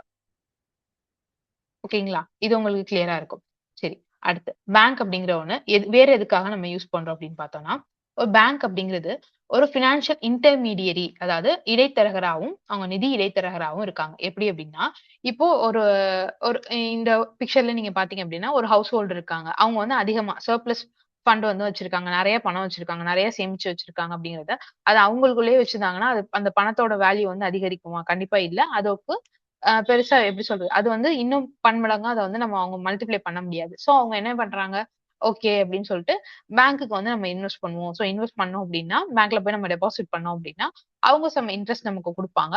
ஸோ நம்மளுடைய பணத்துக்கு வட்டியும் நமக்கு கிடைக்கும். இன்னும் கொஞ்சம் கூடுதலான பணமும் நமக்கு கிடைக்கும். அப்படிங்கிற ஒரு எண்ணத்தோட என்ன பண்றாங்க, இந்த ஹவுஸ் ஹோல்ட் வந்து இந்த ஒரு குடும்பம் வந்துட்டு பேங்க்ல போய் அவங்களோட பணத்த போடுறாங்க. இப்போ பேங்க் கிட்ட பணம் இருக்கு. இதே மாரி இன்னொரு செட் ஆஃப் பீப்பிள் இருக்காங்க. அவங்க கிட்ட பணம் சுத்தமா இல்ல. ஓகேவா? அப்ப என்ன பண்றாங்க, பேங்க் கிட்ட போய் கடன் கேட்கறாங்க. இப்ப என்ன பண்றாங்க இந்த பேங்க், ஆல்ரெடி இந்த ஃபேமிலி குடுத்த பணம் இருக்கு. இவங்க வந்து நம்மள்ட்ட என்ன சொல்றாங்க, எனக்கு வட்டி தாங்க அப்படின்னு சொல்லிட்டு தான் நம்மள்ட்ட அந்த பணத்த குடுத்து வச்சுட்டு போயிருக்காங்க. சோ இந்த பணம் என்கிட்ட சும்மா தான் இருக்க போது. அத நான் என்ன பண்றேன், இன்னொரு செக்டார் பீப்பிள்க்கு யாருக்கு தேவைப்படுதோ அவங்களுக்கு குடுத்து, அவங்க மூலமா நான் வட்டி வாங்கிக்கிறேன். ஓகேவா? அதுல கொஞ்சம் வட்டிய நான் இவங்களுக்கு குடுத்துக்கிறேன். சோ மிச்சம் இருக்க வட்டிய நான் எடுத்துக்குவேன். நான் வந்து என்னோட இன்ஸ்டிடியூஷன நான் ரன் பண்றதுக்கு எனக்கு கரெக்ட்டா இருக்கும். அப்படிங்கிற மாதிரியான ஒரு இன்டர்மீடியராவும் பேங்க் வந்து இருக்காங்க. சரிங்களா? இதுதான் வந்து சர்ப்ளஸ் அமௌண்ட்ஸ வந்து பேங்க் கிட்ட குடுக்குறோம். அது மூலமா வந்து அத வந்து ஃபண்டா மாத்துறாங்க. சோ இது மூலமா என்ன ஆகுது? ஒரு ஒரு ஒரு ஃபேமிலி இருக்காங்க. அவங்க வந்து அவங்களுடைய பணத்த வந்து அதிகம் பண்றாங்க. சோ அது மூலமா அவங்களுடைய ஸ்பெண்டிங் அதிகமாகும். சோ ஏற்கனவே ஒரு ரூ. 1000 வச்சிருக்காங்கன்னா, அத பேங்க்ல போட்டு ஒரு ரூ. 1200 அவங்க வச்சிருக்காங்க அப்படிங்கிற பட்சத்துல, மிச்சம் இருக்கக்கூடிய ரூ. 200 அவங்க செலவு பண்ணணும். வேற ஏதாவது தேவையானத வாங்கணும் அப்படிங்கிற மாரி நெனைப்பாங்க. சோ அது மூலமா நம்ம எக்கனாமி பூஸ்ட் ஆகும். இதே இந்த சைட்ல அப்படின்னு நம்ம பார்த்தோம்னா, இவங்க ஒருத்தவங்கள்ட்ட வந்து சுத்தமா அமௌண்டே இல்ல. அவங்க வந்து பேங்க் கிட்ட இருந்து கடன் வாங்கி ஒரு தொழிலோ, இல்ல வேற ஏதோ ஒரு சம்திங் ஆரம்பிக்கிறாங்க. அது மூலமா அவங்க பணம் ஜெனரேட் பண்ண ஆரம்பிப்பாங்க. சோ அப்பயுமே என்ன ஆகுது? நம்மளுடைய எக்கனாமி வந்து பூஸ்ட் ஆகிக்கிட்டே இருக்கு. சோ இதுதான் இங்க நடக்கிற ஒரு சினாரியோ. ஓகேவா? இது மூலம் இப்படியே தான் அவங்க வந்து ஒரு இன்டர்மீடியரியா, ஒரு இடைத்தரகரா இருக்காங்க. ஓகேவா? இதுதான் ஒரு ஒரு ஒரு சினாரியோ. ஓகேவா? அடுத்து social role of Indian banking. Indian பேங்கிங்கோட ஒரு அ சமூக பங்கு என்ன அப்படின்னு பார்த்தோம்னா, இப்போ இருக்கக்கூடிய எல்லா ஸ்கீம்ஸா இருக்கட்டும் சரி, நெறைய ஸ்கீம்ஸ் எல்லாமே என்ன பண்றாங்க, டிபிடி அப்படின்னு சொல்லப்படுற டைரக்ட் பெனிஃபிட் டிரான்ஸ்ஃபர். அதாவது மக்களுக்கு வந்து நேரடியா அவங்களோட வங்கி கணக்குக்கு வந்து பணம் போற மாதிரியான ஒரு சிஸ்டம் தான் கொண்டு வந்திருக்காங்க. ஸோ முக்காவாசியான ஸ்கீம்ஸா இருக்கட்டும், எல்லாமே வந்துட்டு எது மூலமா தான் நடக்குது? நம்மளுடைய இந்த பேங்கிங் சிஸ்டம் மூலமா தான் நடக்குது. ஸோ அதுல வந்து அவங்க வந்து ஒரு நல்ல ஒரு ரோல் ப்ளே பண்ணிட்டு இருக்காங்க பேங்கிங் அப்படிங்கிறவங்க. சரிங்களா? நெக்ஸ்ட். So okay. பேங்க்னா என்னன்னு பார்த்தாச்சு. எதுக்கு அவங்கள யூஸ் பண்றோம்ன்னு பார்த்தாச்சு. அவங்க என்னென்ன வேலை பார்க்குறாங்க அப்படிங்கிறத பார்த்தாச்சு. நெக்ஸ்ட் என்னென்ன மாதிரியான பேங்க்ஸ் இருக்கு அப்படிங்கிறத பார்க்குறோம். இந்தியால இருக்கக்கூடிய பேங்க்ஸ வந்து எப்படி நம்ம கிளாசிஃபிகேஷன் பண்ணலாம் அப்படின்னா, ஆர்பிஐ வந்து ஒரு ஆக்ட் வச்சிருக்காங்க. 1934 ஆக்ட் படி அவங்க ஒரு அவங்களுடைய அந்த ஆக்ட்ல 2வது ஷெட்யூல்ல எந்தெந்த பேங்க்ஸ்லாம் வருதோ, அவங்கலாம் ஷெட்யூல்டு பேங்க்ஸ். மத்த இருக்கக்கூடிய எல்லாருமே நான் ஷெட்யூல்டு பேங்க்ஸ் அப்படின்னு கிளாசிஃபை பண்றாங்க. சோ இந்த ஆக்ட்ட வச்சு தான் நம்மளால பிரிக்க முடியும். இந்த ஷெட்யூல்டு பேங்க்ஸையே 2ஆ பிரிக்கலாம். ஒண்ணு கமர்ஷியல், இன்னொன்னு கோஆப்பரேட்டிவ். கமர்ஷியல் அப்படிங்கிறது என்னன்னா, வணிகத்துக்காக நம்ம வந்து யூஸ் பண்றக்கூடியது. கோஆப்பரேட்டிவ் அப்படிங்கிறது கூட்டுறவு வங்கி. ஓகேவா? இந்த கமர்ஷியல் பேங்க் அப்படிங்கிறதுல என்னென்ன டைப் ஆஃப் பேங்க்ஸ் வரும்னா, பப்ளிக் செக்டார் பேங்க்ஸ் அதாவது கவர்ன்மென்ட்டோட பேங்க்ஸ். 2வது பிரைவேட் செக்டார் பேங்க்ஸ் தனியார் துறை வங்கிகள் இருக்கு இல்லையா? அவங்க. 3வது ஃபாரின் பேங்க்ஸ். ஃபாரின்ல இருக்கக்கூடிய பேங்க் நம்ம இந்தியால வந்து பிரான்ச் வச்சிருப்பாங்க இல்லையா? சோ அந்த மாதிரியான ஃபாரின் பேங்க்ஸ். அப்புறம் ரீஜியனல் ரூரல் பேங்க்ஸ் ஆர்ஆர்பின்னு சொல்லப்படுறது. அடுத்து ஸ்மால் பினான்ஸ் பேங்க். அவங்க அப்புறம் பேமெண்ட் பேங்க். இந்த பேடிஎம் மாதிரியான பேங்க்ஸ்லாம் இருக்கு இல்லையா? சோ அந்த மாதிரியான பேமெண்ட் பேங்க்ஸ். இது எல்லாமே இதுல தான் வருங்க. அவங்களுடைய நோக்கம் வந்து வணிகமா தான் இருக்கு. கமர்ஷியல் அப்படிங்கிறது தான் அவங்களுடைய நோக்கமா இருக்கு. சோ இவங்க எல்லாத்தையுமே கமர்ஷியல் பேங்க் அப்படிங்கிற ஒரு செட்குள்ள அழைக்கலாம் நம்ம. நெக்ஸ்ட் இருக்கக்கூடியது கோஆப்பரேட்டிவ் பேங்க்ஸ். கூட்டுறவு வங்கிகள். இவங்களுடைய நோக்கம் என்னன்னா, கிராமம் இருக்கு இல்லையா? ரூரல் இருக்கு இல்லையா? சோ அது சார்ந்த அந்த கூட்டுறவு சார்ந்த அந்த ஒரு விஷயத்த பண்றது. அந்த கோஆப்பரேட்டிவ் சொசைட்டிஸ் இந்த மாதிரியான விஷயம் பண்றது தான் இந்த கோஆப்பரேட்டிவ் பேங்க்ஸ் அப்படிங்கிறது. ஓகே. நான் ஷெட்யூல்டு பேங்க்ஸ் அப்படிங்கிறது அட்டவணையில இல்லாத, அதாவது அந்த ஆர்பிஐயோட 1934 ஆக்ட் இருக்கு இல்லையா? அதுல 2வது அட்டவணையில இல்லாத பேங்க் எல்லாமே அட்டவணை அல்லாத வங்கிகள் அப்படின்னு சொல்லுவாங்க. இது மோஸ்ட்லா வந்து லோக்கல் பேங்க்ஸ தான் அந்த மாரி சொல்லுவாங்க. நான் ஷெட்யூல்டு லோக்கல் பேங்க்ஸ் தான் அதுல இருக்கு. இந்த மாதிரியான டைப்ஸ் வந்து அதுல பெருசா கிடையாது. ஆனா நான் ஷெட்யூல்ட் பேங்க்ஸ் என்னன்னு பொதுவா கேட்டாங்கன்னா, இதுதான் சொல்லணும். ஆர்பிஐயோட ஆக்ட்ல 2வது ஷெட்யூல்ல இல்லாத பேங்க்ஸ் அதுதான். சிம்பிள். ஓகேவா? இது வந்து டைரக்ட்டா வந்து ஆர்பிஐ வந்து ரெகுலேட் பண்ண மாட்டாங்க. அது ஒரு விஷயம். அடுத்து இதே ஷெட்யூல்ட் பேங்க் வந்து ரெகுலேட் பண்றது யாரு அப்டின்னா, கண்டிப்பா ஆர்பிஐயா தான் இருக்கும். ஏன்னா, அவங்களுடைய ஆக்ட் படி தான் வந்து அவங்க ஃபார்ம் பண்ணியிருக்காங்க. சோ கண்டிப்பா அத ரெகுலேட் பண்றது யாரா தான் இருக்கும்? ஆர்பிஐ அப்படிங்கிறவங்க தான். Okay. Next. First scheduled banks என்ன அப்படின்னு பார்த்துருவோம். அட்டவணை வங்கிகள்னா நம்ம ஆல்ரெடி சொல்லிட்டோம். ஆர்பிஐயோட அந்த 2ண்ட் ஷெட்யூல்ல இருக்கிறவங்கலாம் ஷெட்யூல்டு பேங்க் இல்ல இருக்கிறவங்க அப்படின்னு பார்த்தாச்சு. சோ ஒரு ஷெட்யூல்டு பேங்கா மாறணும் அப்படிங்கிற பட்சத்துல அவங்களுக்கு என்ன மாதிரியான நிபந்தனைகள்லாம் இருக்கு அப்படின்னு பார்த்தோம்னா, அவங்களோட பெய்ட் அப் கேபிட்டல் குறைஞ்சபட்சம் அவங்களுடைய மூலதனம் வந்து 5,00,000 இருக்கணும். சரிங்களா? அடுத்து ஆர்பிஐ சொல்லக்கூடிய அந்த கண்டிஷன்ஸ் எல்லாத்தையும் அவங்க சாட்டிஸ்ஃபை பண்ணணும். வாடிக்கையாளர்களோட நலனுக்கு பாதகம் இல்லாத மாதிரி அந்த பேங்க் வந்து இருக்கணும் அப்படிங்கிறத சொல்லியிருக்காங்க. சரிங்களா? இதுதான் அவங்க சொல்லக்கூடிய கண்டிஷன்ஸ். ஓகே. ஒரு ஷெட்யூல்டு பேங்கா இருக்கிறதுக்கான பெனிஃபிட்ஸ் அவங்களுக்கு என்னென்ன? ஏன் அவங்க வந்து ஆர்பிஐ சொல்றத கேட்டுட்டு ஏன் இருக்கணும்? அவங்க வந்து ஒரு நான் ஷெட்யூல்டு பேங்கா கூட இருந்துட்டு போலாம்ல. சோ அவங்களுக்கு வந்து ஏதோ ஒரு பெனிஃபிட் இருக்க போக தான் அவங்க வந்து ஷெட்யூல்டா இருக்காங்க. சோ அது என்னென்ன மாதிரியான பெனிஃபிட்ஸ் அப்படின்னு பார்த்தோம்னா, access to borrow from the RBI at bank rate. அதாவது பேங்க் ரேட்னா நமக்கு தெரியும். ஆர்பிஐ கிட்ட இருந்து ஒரு பேங்க் வந்து கடன் வாங்குற அந்த ஒரு ரேட்டு. சோ அந்த ரேட்ட வச்சு ஆர்பிஐ கிட்ட இருந்து அவங்க வந்து இந்த பேங்க்ஸ் எல்லாமே கடன் வாங்கிக்கலாம். அதே மாரி கிளியரிங் ஹவுஸ்ன்னு சொல்லப்ப இந்த செக் கிளியரிங் ஹவுஸ்ன்லாம் சொல்லுவோம் இல்லையா? சோ அதுல மெம்பரா இருக்கிறதுக்கான ஒரு ஆ சான்ஸும் உங்களுக்கு கிடைக்கும். சோ இது மூலமா அவங்களுடைய அந்த மத்த ஒரு பேங்க்குக்கும் இன்னொரு பேங்க்குக்குமான அந்த இன்டர் பேங்கிங் டிரான்சாக்ஷன்ஸ் இருக்கு இல்லையா? இது எல்லாமே பார்க்கிறது யாரு? கிளியரிங் ஹவுஸ் அவங்க தான் பார்க்க போறாங்க. சோ, அதுல வந்து இவங்க மெம்பரா இருந்துக்கிட்டாங்க. இப்ப ஃபார் எக்ஸாம்பிள் ஒரு ஐசிஐசிஐ பேங்க்கும், ஹெச்டிஎஃப்சி பேங்க்கும் இருக்காங்க அப்டின்னா, போத் 2மே ஷெட்யூல்டு பேங்க் தான். ஏன்னா, அவங்க 2 பேருமே பிரைவேட் பேங்க்ஸ் தான் உங்களுக்கு தெரியும். இவங்க 2மே ஷெட்யூல்ல தான் இருக்காங்க அப்படிங்கிற பட்சத்துல, இவங்க 2 பேங்க்குக்குமான ஒரு டிரான்சாக்ஷன் இருக்கு அப்படின்னு வச்சுக்கோங்களேன். அதுக்கு கிளியரிங் ஹவுஸ் இருந்தா மட்டும் தான் இவங்க 2 பேரும் அவங்க ஒருத்தருக்கு ஒருத்தர் டிரான்சாக்ஷன் பண்ணிக்க முடியும். சோ, அப்போ அ அவங்களுக்கான அந்த டிரான்சாக்ஷன் இருக்கணும் அப்படின்னா, உங்க கிளியரிங் ஹவுஸ்ல இருந்தா மட்டும் தான் முடியும்.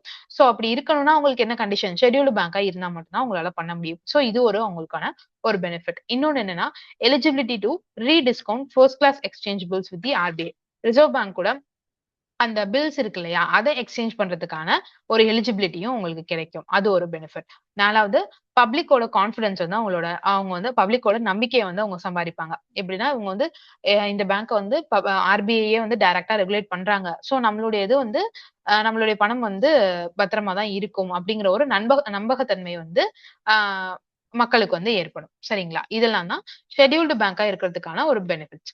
இதே நான் ஷெட்யூல்டு பேங்க்ஸ் தான் என்னென்ன அப்படின்னு பார்த்தோம்னா, ஆல்ரெடி பார்த்தாச்சு. ஆர்பிஐல அந்த ஷெட்யூல்ல வராத பேங்க்ஸ் அப்படின்னு சொல்லியாச்சு. சோ அவங்க என்ன பண்ணுவாங்கன்னா, மத்த பேங்க்ஸ்லாம் என்ன பண்ணுவாங்க, ஆர்பிஐ கிட்ட சில சிஆர்ஆர் அதாவது கேஷ் ரிசர்வ வந்து அவங்க வந்து ஆர்பிஐ கிட்ட மெயின்டெயின் பண்ணிட்டு வருவாங்க. எதனால அப்படின்னா, அ அப்பதான் வந்து ஒரு கடிவாளம் போட்ட மாதிரி இருக்கும். இல்ல அப்படின்னா, அந்த பேங்க்ஸ் வந்து ஒரு எப்படி சொல்றது? ம். ஒரு கேப்பாரற்று இருக்க மாதிரி அவங்களுக்கு அந்த ஒரு பயம் இருக்காது. சோ அந்த மாதிரியான ஒரு சிஆர்ஆர் அப்படின்றத வச்சு அவங்க மெயின்டெயின் பண்ணிட்டு வரும்போது தான் அவங்களுக்கு ஒரு பயம் இருக்கும். ஆனா இந்த நான் ஷெட்யூல்டு பேங்க்ஸ்க்கு அதுக்கு தேவையில்ல. ஆர்பிஐ கிட்ட போய் அவங்க ரிசர்வ் பண்ணி வைக்கணும்னு அவசியம் இல்ல. ஆனா அவங்களுக்கு அதாவது அவங்க பேங்க்குள்ளயே அந்த கேஷ வந்து அவங்க ரிசர்வ் பண்ணி வச்சுக்கலாம். இது யூசுவலா சின்ன அதாவது ஸ்மால் ஸ்கேல் அந்த மாதிரியான ஏரியாஸ், அப்புறம் வந்து லோக்கல் ஏரியாஸ், ஊரக பகுதிகள் இந்த மாதிரியான இடத்துங்கள்ல தான் இந்த நான் ஷெட்யூல்டு பேங்க்ஸ் அப்படிங்கிறது இருக்கும். அதனால தான் அது லோக்கல் பேங்க் அப்படின்னு சொல்றாங்க. சோ இதோட அம்சங்கள்னு பார்த்தோம்னா, இது வந்து செகண்ட் ஷெட்யூல்ல இருக்காது. அடுத்து வந்து ஸ்மால் லோக்கல் பேங்கா தான் இருக்கும். ஒரு சின்ன ஒரு வங்கியா தான் இருக்கும். ஆனா வந்து ஆர்பிஐயோட சூப்பர்விஷன் இருக்கும். அவங்கள வந்து கண்காணிச்சுட்டு இருப்பாங்க. ஆனா ரெகுலேட் பண்றதுங்கிறது வேற. சூப்பர்வைஸ் பண்றது அப்படிங்கிறது வேற. ஓகேவா? அடுத்து subject to less stringent regulation. அதாவது ஆர்பிஐ கிட்ட இருந்தோம் அப்படின்னா, கண்டிப்பா கடுமையான ஒரு ரெகுலேஷன்ஸ் இது எல்லாமே சொல்லியிருப்பாங்க. ஆனா இங்க வந்து அந்த மாதிரி கிடையாது. கொஞ்சம் குறைவான ரெகுலேஷன்ஸ் தான் இருக்கும். அடுத்து அவங்களுடைய ஓன் கேஷ வந்துட்டு அவங்களே அவங்களுக்குள்ள வந்துட்டு ரிசர்வ் பண்ணி வச்சுட்டு வருவாங்க. இதெல்லாம் தான் நான் ஷெட்யூல்டோட ஒரு ஃபீச்சர்ஸ். அடுத்து இவங்க ஷெட்யூலுக்கும், நான் ஷெட்யூலுக்கும் என்ன டிஃபரன்ஸ்? ஆல்ரெடி பார்த்திருக்கோம். லிஸ்ட்ல வந்து இருக்கா. இது வந்து ஷெட்யூல்டுங்கிறது வந்து செகண்ட் ஷெட்யூல்ல இருக்கும். இது வந்து இருக்காது. ஓகே. பெய்ட் அப் கேப்பிட்டல் மினிமமா எவ்வளோ இருக்கணும்னா, இவங்களுக்கு வந்து ஷெட்யூலுக்கு 5 லாக்ஸ் இருக்கு அப்படின்னா, நான் ஷெட்யூலுக்கு அந்த மாதிரியான எதுவுமே ஸ்பெசிஃபிக்கா இதுவரைக்கும் மென்ஷன் பண்ணல. சிஆர்ஆர் பொறுத்தவரைக்கும் பேங்க் கிட்ட வந்து மெயின்டெயின் பண்ணிட்டு வரும். அதாவது ஆர்பிஐ கிட்ட மெயின்டெயின் பண்ணிட்டு வரணும்.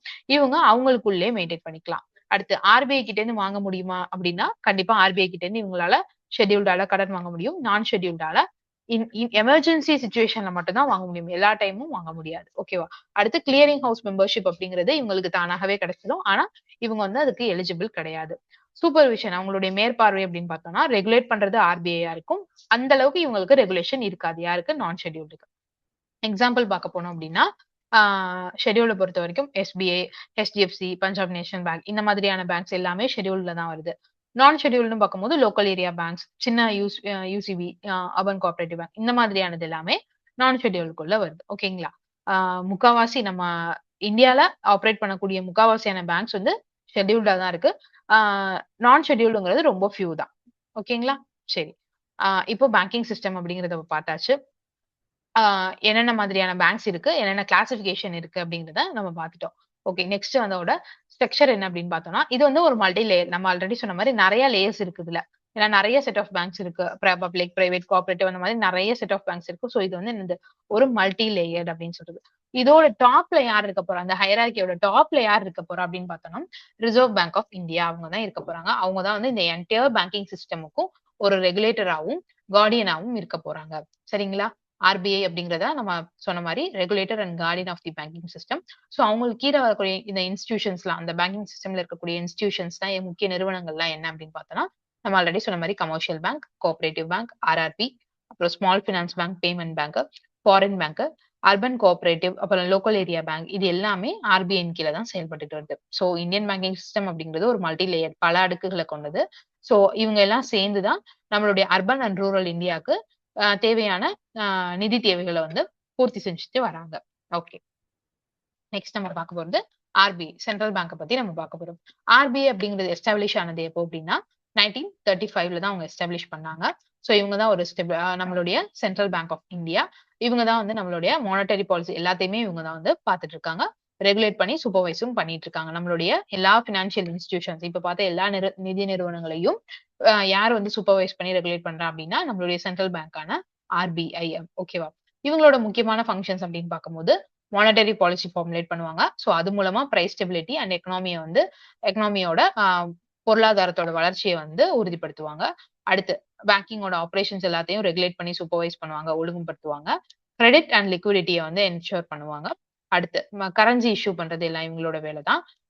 பேங்கர், அதாவது பேங்க்குக்கும் சரி கவர்மெண்ட்டுக்கும் சரி, banker to the government and banker to the bank அப்படின்னு சொல்லுவாங்க. அது என்னன்னா கவர்மெண்ட்டுக்கு தேவையான நிதி தேவைகள் எல்லாத்தையும் இவங்க தான் பூர்த்தி செய்வாங்க. அதே மாதிரிதான் மத்த வங்கிகள், மத்த பேங்க்ஸுக்கான பேங்கர் இவங்க தான். ஓகேவா? அதுதான் இங்க வந்து banker to the government, bankers bank அப்படின்னு சொல்றாங்க. பினான்சியல் ஸ்டெபிலிட்டியை மெயின்டைன் பண்ணுவாங்க, எக்கனாமி டெவலப்மெண்ட்டுக்கு இருப்பாங்க. ஸோ மொத்த பேங்கிங் ஹையரார்கியோட அபெக்ஸ் இன்ஸ்டிடியூஷனா, அதாவது உச்ச நிறுவனமாக எது இருக்கு அப்படின்னு பார்த்தோம்னா நம்மளுடைய ஆர்பிஐ தான் இருக்க போகுது.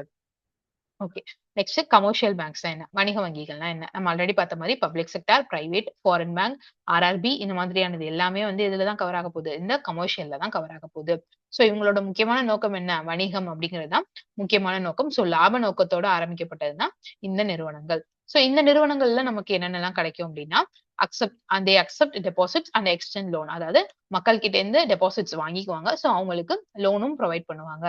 அடுத்து இன்வெஸ்ட்மெண்ட் ப்ரொவைட் பண்ணுவாங்க, இன்சூரன்ஸ் கொடுப்பாங்க, பேமெண்ட் சர்வீசஸ் நமக்கான அந்த பண பரிவர்த்தனைகள் இருக்கு இல்லையா, அதுக்கான எல்லா சேவைகளும் வழங்குவாங்க. ஸோ அவங்க வந்து ஒரு லாப நோக்கத்தோட தான் செயல்படுவாங்கன்னு நான் ஆல்ரெடி சொல்லியிருக்கேன். அது மூலமா சோசியல் ஆப்ளிகேஷன்ஸ் எல்லாத்தையும், அதாவது சமூக பொறுப்புகள் எல்லாத்தையுமே வந்து அந்த லாப நோக்கத்தோட நிறைவேற்றிட்டு வராங்க. ஸோ இந்த பேங்கிங் ரெகுலேஷன் ஆக்ட்னு சொல்ல போற 1949க்கு கீழே இவங்க வந்து ரெகுலேட் ஆயிட்டு வராங்க. ஓகேவா? என்னென்ன மாதிரியான கமர்ஷியல் பேங்க்ஸ்? பப்ளிக் செக்டார்னா எஸ்பிஐ, பேங்க் ஆஃப் பரோடா அந்த மாதிரியானது பப்ளிக்ல வரும். பிரைவேட் செக்டார்னா ஹெச்டிஎஃப்சி, ஆக்சிஸ், ஐசிஐ மானது பிரைவேட். ஃபாரின் பேங்க்ஸ் அப்படின்னு பார்க்கும்போது சிட்டி பேங்க், ஹெச்எஸ்பிசி இதெல்லாம் வந்துட்டு ஃபாரின்ல வரும். ஸோ ஆர்ஆர்பி வந்து நமக்கு முன்னாடி பல்லவ கிராம பேங்க், அப்புறம் வந்து பாண்டியன் கிராம பேங்க் அப்படின்னு இருந்துச்சு. ஆனா அதுக்கப்புறம் இதை வந்து மர்ஜ் பண்ணி இப்ப டிஎன் கிராமின் பேங்க் அப்படிங்கிற ஒரு நேம்ல செயல்பட்டுட்டு வருது. ஸோ கமர்ஷியல் பேங்கோடது முக்கியமானது என்னன்னா வணிக நோக்கத்தோட தான் அவங்க செயல்படுறாங்க, பிளஸ் லாப நோக்கத்தோட ஆரம்பிக்கப்பட்டவங்க தான் அவங்க. ஸோ அவங்க மூலமா நம்ம எக்கனாமிக்கு தேவையான இந்த மூலதனத்தை வந்து நம்மளால உருவாக்கிட்டு இருக்கோம். நம்மளுடைய ட்ரேட் எல்லாமே இந்த கமர்ஷியல் பேங்க் மூலமா தான் நடந்துட்டு இருக்கு. நெக்ஸ்ட் கோஆபரேட்டிவ் பேங்க்ஸ், கூட்டுறவு வங்கிகள்னா என்ன அப்படின்றது நான் ஆல்ரெடி சொன்ன மாதிரி கூட்டுறவு சம்பந்தமான சேவைகள் வழங்குறது எல்லாமே இவங்க தான் அப்படின்றத பார்த்திருக்கோம். இதுல வந்து முக்கியமானது அப்படின்னு பார்த்தோம்னா பிரைமரி அக்ரிகல்ச்சர் கிரெடிட் சொசைட்டிஸ், முதன்மை வேளாண் கடன் சங்கங்கள், அதாவது நான் ஆல்ரெடி சொன்ன மாதிரி வில்லேஜ் லெவல்ல கிராம அந்த மட்டத்துல வந்துட்டு அங்க இருக்கக்கூடிய விவசாயிகளுக்கு தேவையான வேளாண் கடன்களை வந்து வழங்குறதுக்கான ஒரு சங்கம். அவங்க எல்லாமே இந்த கோஆபரேட்டிவ் பேங்க்ல தான் வருவாங்க. இன்னொன்னு டிஸ்ட்ரிக்ட் சென்ட்ரல் கோஆபரேட்டிவ் பேங்க்ஸ், டிசிசிபிஸ். ஒவ்வொரு ஊர்லயும் நீங்க பார்த்திருப்பீங்க, ஒவ்வொரு டிஸ்ட்ரிக்ட்க்கும் ஒரு சென்ட்ரல் கோஆபரேட்டிவ் பேங்க் அப்படிங்கிறது இருக்கும். ஓகேங்களா?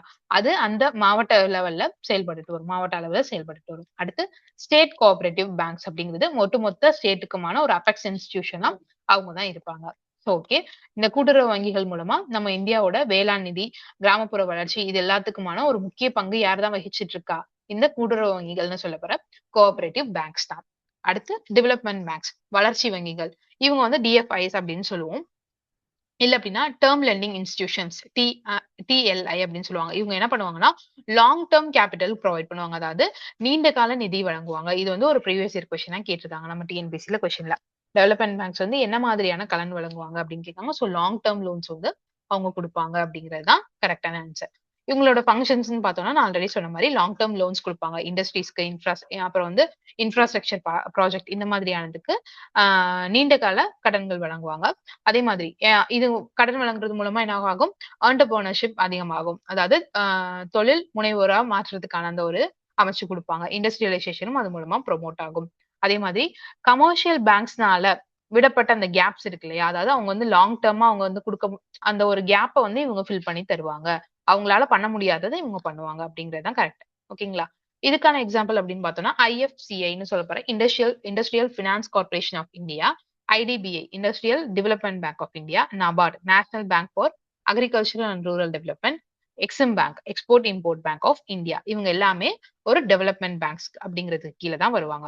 ஸோ இந்த டெவலப்மெண்ட் பேங்க்ஸ் மூலமா நம்ம இந்தியன் எக்கனாமியோட, இந்திய பொருளாதாரத்தோட இண்டஸ்ட்ரியல் மற்றும் ரூரல் செக்டர் இருக்காங்களே, அதாவது தொழில் மற்றும் ஊரக துறைகளை வந்து ஸ்ட்ரென்தன் பண்றதுக்கு, இன்னும் வலுப்படுத்துறதுக்கு இந்த டெவலப்மெண்ட் பேங்க்ஸ் அப்படின்னு சொல்லப்படுற வளர்ச்சி வங்கிகள் முக்கியமான பங்கு வகிச்சுட்டு வராங்க. ஓகே, நெக்ஸ்ட் டிஃபரன்ஷியேட்டட் பேங்க்ஸ், வேறுபடுத்தப்பட்ட வங்கிகள்.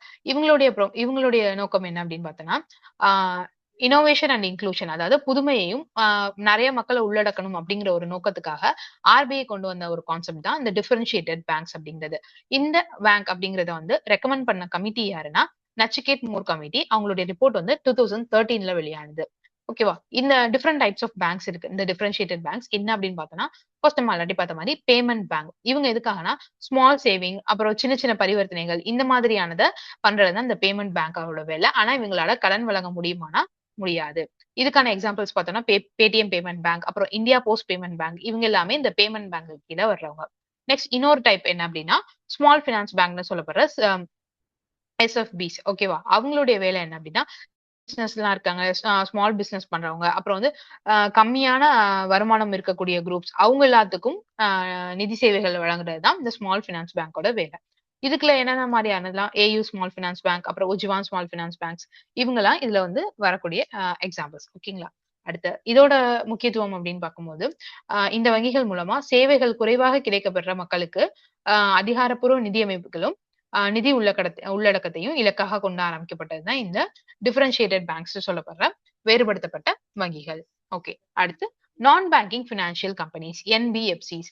இவங்களுடைய வேலை அப்படின்னா என்ன அப்படின்னா வங்கிகள் மாதிரியே தான் இவங்களும் கடன், அப்புறம் வந்துட்டு முன்பணம், இது எல்லாமே முதலீட்டு சேவை, இது எல்லாமே கொடுத்துட்டு இருப்பாங்க. ஆனா அவங்களுக்கு வங்கிக்கான லைசன்ஸ் வந்து இருக்காது. they do not possess a full banking licence. அவங்களுக்கான லைசன்ஸ் வந்து இருக்காது. இவங்களுடைய கேரக்டரிஸ்டிக் அப்படின்னு பார்க்கும்போது cannot accept demand deposits. அதாவது டிமாண்ட் டெபாசிட்ஸ் இல்லையா, நம்ம டெபாசிட்ஸ்லேயே டேர்ம் டெபாசிட்ஸ், டிமாண்ட் டெபாசிட்ஸ்னு ரெண்டா பிரிப்போம். அதுல டிமாண்ட் டெபாசிட்ஸ் வந்து இவங்களால பூர்த்தி பண்ண முடியாது. ரெண்டாவது not part of the payment and settlement, அதாவது பண பரிவர்த்தனைகள் எதுவுமே இந்த என்பிஎஃப்சிஸ் மூலமா பண்ண முடியாது. ஸோ அவங்க வந்து செக் இஷ்யூ பண்ண மாட்டாங்க. அது மூலமா நம்ம பணம் எடுக்கவும் முடியாது. ஓகே, அடுத்து வந்து நம்ம மத்த பேங்க்ஸ் எல்லாமே இதுல வரும். பேங்கிங் பினான்சியல் இன்ஸ்டிடியூஷன்ஸ் அது எல்லாமே இதுல வரும். பேங்கிங் ரெகுலேஷன் ஆக்ட் 1949 கீழே வரும் அப்படின்னு பார்த்தோம். ஆனா இவங்க என்ன ஆக்டுக்கு கீழே உருவானவங்க அப்படின்னு பார்த்தோம்னா கம்பெனிஸ் ஆக்ட் 1956 மூலமா உருவானவங்க தான் இது. ஆனா இதை ரெகுலேட் பண்ணி சூப்பர்வைஸ் பண்றது யாருன்னா ஆர்பிஐ தான் பண்ணிட்டு வராங்க. சோ இந்த என்பிஎஃப்சியோட ரோல் அப்படின்றத பார்க்கும்போது சிறு தொழில்கள், அப்புறம் வந்து டிரான்ஸ்போர்ட், அப்புறம் வந்து சுய தொழில் செய்வாங்க இல்லையா, செல்ஃப் எம்ப்ளாய்டு, அவங்களுக்கான ஒரு கமர்ஷியல் அதாவது வணிக வங்கியா ஒரு செயல்பட்டுட்டு வர்றதுதான் இந்த என்பிஎஃப்சிஸ் அப்படிங்கிற லைசன்ஸ் இல்லாத இந்த பேங்க்ஸ். ஓகே, பேங்க்னா என்ன, என்பிஎஃப்சினா என்ன, இப்போ ஒரு டவுட் எல்லாருக்கும் வரும். சோ டிமாண்ட் டெபாசிட் அக்செப்ட் பண்ணா அது பேங்க், அக்செப்ட் பண்ண முடியாதுன்னா அது என்பிஎஃப்சி. செக் ஃபெசிலிட்டி வந்து பேங்க்ல கிடைக்கும், இங்கே கிடைக்காது. டெபாசிட் இன்சூரன்ஸ், அதாவது வைப்பு காப்பீடு, அது என்னன்னா டிஐசிஜிசி அப்படின்னு சொல்லப்படுறவங்க தான் என்ன பண்ணுவாங்க, ஒரு இன்கேஸ் ஒரு பேங்க் வந்து திவால் ஆகுது அப்படிங்கிற பட்சத்துல அதுல பணம் போட்ட மக்களுடைய நிலை என்ன ஆகும், அவங்களோட பணம் என்ன ஆகும். சோ இந்த டிஐசிஜிசி மூலமா அந்த பேங்க் கவர் ஆயிருந்துச்சுன்னா இவங்க ஒரு செட் ஆஃப் அமௌண்ட்டை வந்து அந்த இருக்கக்கூடிய டெபாசிட்டர்ஸ் எல்லாத்துக்கும் கொடுப்பாங்க. சோ மக்களுக்கு ஒரு நம்பகத்தன்மை கிரியேட் ஆகும். நம்ம வந்து இன்கேஸ் இந்த பேங்கே நாளைக்கு திவால் ஆனாலும் இந்த இன்ஸ்டிடியூஷன் மூலமா நமக்கு பணம் கிடைக்கும் அப்படிங்கிற ஒரு அஷூரன்ஸ் அவங்களுக்கு வந்து கிரியேட் ஆகும். ஆனா இந்த என்பிஎஃப்சிஸ்ல அது வந்து கவர் ஆகல. சோ அந்த மாதிரியான எந்த கவரும் நமக்கு வந்து கிடைக்காது. ரிசர்வ் ரேஷியோவை பொறுத்த வரைக்கும் இவங்க கண்டிப்பா பேங்க்ஸ் வந்து சிஆர்ஆர், எஸ்எல்ஆர் எல்லாமே மெயின்டைன் பண்ணிட்டு தான் வரணும். ஆனா என்பிஎஃப்சிஸ்க்கு அது கிடையாது. எந்த ஆக்ட் கீழே செயல்படுறாங்க, பேங்க்ஸ் வந்து பேங்கிங் ரெகுலேட்டிங் ஆக்ட் 1914 கீழே செயல்படுறாங்க. ஆனா என்பிஎஃப்சிஸ் அப்படிங்கிறவங்க கம்பெனிஸ் ஆக்ட் 1956 கீழே செயல்பட்டு வராங்க. எஃப்டிஐக்கான லிமிட் வந்து பேங்கிங் செக்டாரை பொறுத்த வரைக்கும் 74% தான் ஃபாரின் டைரக்ட் இன்வெஸ்ட்மெண்ட்கான ஒரு லிமிட். ஆனா என்பிஎஃப்சிஸை பொறுத்த வரைக்கும் அது 100% இருக்கலாம். ஸோ என்பிஎஃப்சி அப்படிங்கிறது ஒரு காம்ப்ளிமெண்டான ட்ரெடிஷனல் பேங்க் மாதிரி தான் இருக்கும். தே ஆர் சர்விங் நிஷே செக்டார்ஸ் அப்படின்னு சொல்லப்படுற அதை வந்து நிஷே செக்டார்ஸ் எதனால சொல்றாங்கன்னா பேங்க் மாதிரியே தான் ஆனா இருக்கும். ஆனா அவங்களால ஒரு ஃபுல் கண்ட்ரோல் வந்து அவங்களுக்கு எப்படி சொல்றது ஒரு ஃபுல் பேங்கா அந்த மாதிரி இருக்க மாட்டாங்க அப்படிங்கிறது தான் இந்த என்பிஎஃப்சி அப்படிங்கிறது. அவங்களுக்கான நிதி தேவைகளை பூர்த்தி பண்ணலாம். ஆனா எல்லா பேங்க் மாதிரியான எல்லா தேவைகளையும் அவங்களால பூர்த்தி செய்ய முடியாது அப்படிங்கிறது தான் உண்மை. ஓகே. இன்னும் வேற என்னென்ன கான்செப்ட்ஸ் வந்து பேங்கிங் ரிலேட்டடா இருக்கு அப்படின்னு பார்த்தோம்னா வேற என்ன டேர்ம்ஸ் அப்படின்னு பார்க்கும்போது first domestic systematically important banks. நீங்க இப்ப நிறைய நியூஸ்ல இப்ப பார்த்திருப்பீங்க ரீசெண்டா டிஎஸ்ஐபி அப்படின்னு சொல்லப்படுறது. இது என்னன்னா உள்நாட்டு அமைப்பு ரீதியாக முக்கியமான வங்கிகள், அதுதான் டிஎஸ்ஐபி அப்படின்னு சொல்லுவாங்க. அது என்னன்னா they are too big to fail. That is அது என்ன அதோட மீனிங் என்னன்னா தோல்வியடைய மிகவும் பெரியது. அதாவது அந்த பேங்க் வந்து திவால் ஆகுறதுக்கான சான்ஸ் வந்து ரொம்ப கம்மி. ஓகேவா? அதுதான் இதோட இன்னொரு ஒரு மீனிங் அப்படிங்கிறது. சரிங்களா? இத வந்து ஆர்பிஐயோட 2014 ஃப்ரேம்வொர்க் மூலமா அத ஐடென்டிஃபை பண்ண ஆரம்பிச்சாங்க. சோ இதுல என்னன்னா பேங்கோட அசெட்ஸ் வந்து 2% ஆஃப் இந்தியன் எக்கனாமியோட ஜிடிபி இருக்கு இல்லையா? அதுல 2%க்கு மேல எந்தெந்த பேங்க்ஸ்லாம் அசெட் வச்சிருக்காங்களோ அவங்க எல்லாம் இந்த டிஎஸ்ஐபி அப்படின்னு சொல்லப்படுறதுக்கு கீழே வந்துருவாங்க. சோ அந்த பேங்க்ஸ்லாம் என்ன நம்ம வந்து ரொம்ப நம்பி அந்த பேங்க்ல நம்ம பணம் போடலாம், இன்வெஸ்ட் பண்ணலாம். அந்த மாதிரியான ஒரு நம்பிக்கை தரக்கூடியது அந்த டிஎஸ்ஐபிஸ் இந்த மாதிரியான பேங்க்ஸ் எல்லாம். இப்போ இருக்க காலகட்டத்துல எந்தெந்த பேங்க்ஸ் எல்லாம் இருக்குன்னா SBI, ICICI bank, HDFC bank இந்த 3 பேங்க் தான் வந்துட்டு டிஎஸ்ஐபி பேங்கா இருக்கு. ஓகேங்களா? These banks R required to maintain additional capital buffers to ensure resilience. அதாவது இந்த வங்கிகள் வந்து அவங்களுடைய காப்புகளை வந்து பராமரிக்கிறதுக்கு சில கூடுதல் கவனமும் செலுத்த வேண்டியது இருக்கு அப்படிங்கிறதா. அடுத்து நியோ பேங்க்ஸ் அப்படிங்கிறது என்னன்னா தே ஆர் பியூர்லி டிஜிட்டல். அதாவது அவங்க ஃபுல்லாவே டிஜிட்டல் பினான்ஸ் மட்டும் தான் பண்ணுவாங்க. அவங்களுக்கான ஒரு பிசிக்கல் பிரான்ச் கிடையாது. இப்போ நான் வந்து ஒரு பேங்க்ல அக்கௌண்ட் வச்சிருக்கேன் அப்படின்னா எனக்கு ஏதோ ஒரு ப்ராப்ளம்னா நான் டைரக்டா அந்த பேங்கை விசிட் பண்ணி போய் பார்க்கலாம். இல்ல வேற நான் அக்கௌண்ட் ஓபன் பண்ணணும்னா கூட இப்போ நிறைய வந்து ஆன்லைன்ல அக்கௌண்ட் ஓபன் பண்றதுக்கான ஃபெசிலிட்டிஸ் வந்துருச்சு. ஆனா இருந்தாலுமே ஒரு பிசிக்கல் பிரான்ச் அப்படிங்கிறது கண்டிப்பா இருக்கு. அது இல்லன்னு நம்மள யாராலையுமே மறுக்க முடியாது. நம்ம அங்க வந்து நம்ம எல்லாமே டிஜிட்டலா பண்ணாலுமே ஒரு பிசிக்கல் பிரான்ச் அப்படிங்கிறது இருக்கு. ஏடிஎம்மா இருக்கட்டும் எல்லாமே இருக்கு. ஆனா இந்த நியோ பேங்க்ஸ பொறுத்தவரைக்கும் அந்த மாதிரியான பிசிக்கல் பிரான்ச்சஸ் அப்படிங்கிறது எதுவுமே இருக்காது. அது மாதிரியான ஒரு இன்ஸ்டிடியூஷன தான் நம்ம என்ன சொல்றோம்? நியோ பேங்க்ஸ் அப்படின்னு சொல்றோம். இது இந்த டைப் ஆஃப் பேங்க்ஸ் என்ன பண்ணுவாங்கன்னா பேங்க் கூட பார்ட்னர்ஷிப் வச்சிருப்பாங்க. எக்ஸாம்பிள் சொல்லப்போனா இந்த ஜூபிட்டர், ராசர் பேக்ஸ் இவங்க எல்லாமே என்ன பண்ணுவாங்கன்னா ஒரு பேங்க் கூட வந்து டைப் வச்சுக்கிட்டு அது மூலமா வந்து பினான்சியல் சர்வீசஸ் ப்ரொவைட் பண்ணிட்டு இருப்பாங்க. இவங்க எல்லாமே ஒரு அங்கீகரிக்கப்பட்ட வங்கிகளா தான் செயல்பட்டு இருக்காங்க. அவங்களோட எய்ம் என்ன அப்படின்னா பேங்கிங் அப்படிங்கிற ஒரு சர்வீஸ் வந்து எல்லாருக்கும் ஈஸியா வந்து அவங்க வந்து ஆக்சஸ் பண்ணக்கூடிய வகையில அந்த பேங்கிங் செக்டார் அப்படிங்கிறத மாத்தணும் அப்படிங்கறத அவங்களுடைய நோக்கமா கொண்டு செயல்பட்டுட்டு வராங்க. ஓகேங்களா? இதுதான் வந்து இந்த பேங்கிங் செக்டாரை பொறுத்த வரைக்கும் நம்ம பார்க்கக்கூடிய விஷயங்கள் என்னென்ன டைப்ஸ் இருக்கு இது எல்லாமே நம்ம பார்த்துக்கோம். ஓகே, இது ரிலேட்டடான கொஸ்டின்ஸ் அப்படின்னு பார்க்கும்போது first question, what is the minimum percentage of deposits that commercial banks must maintain with the Reserve bank of India? அதாவது வர்த்தக வங்கிகள்னு சொல்லப்படுற வங்கிகள் இந்திய ரிசர்வ் வங்கி கிட்ட கட்டாயமா வச்சிருக்க வேண்டிய வைப்பு தொகையோட பேர் என்ன அப்படின்னு கேட்டிருக்காங்க. கரெக்டான ஆன்சரை கமெண்ட்ல சொல்லுங்க.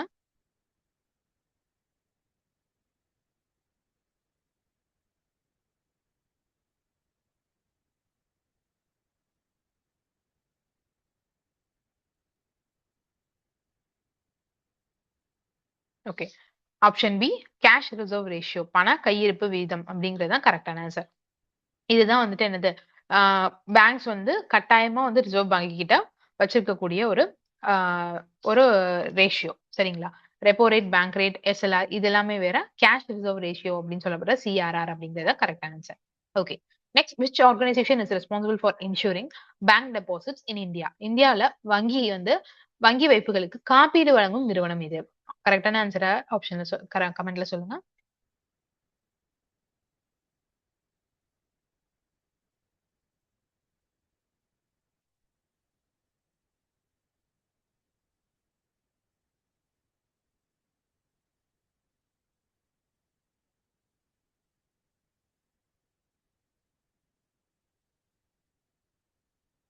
எஸ், கரெக்டான answer option D, deposit insurance and credit guarantee corporation. இப்ப பார்த்தோம் இல்லையா டிஐசிஜிசி, அதாவது இன்கேஸ் ஒரு பேங்க் வந்து திவால் ஆகுது அப்படிங்கிற பட்சத்துல அதுல இருக்கக்கூடிய டெபாசிட்டர்ஸ் எல்லாத்துக்கும் ஒரு இன்சூரன்ஸா இன்சூர் பண்ணி வச்சிருப்பாங்க.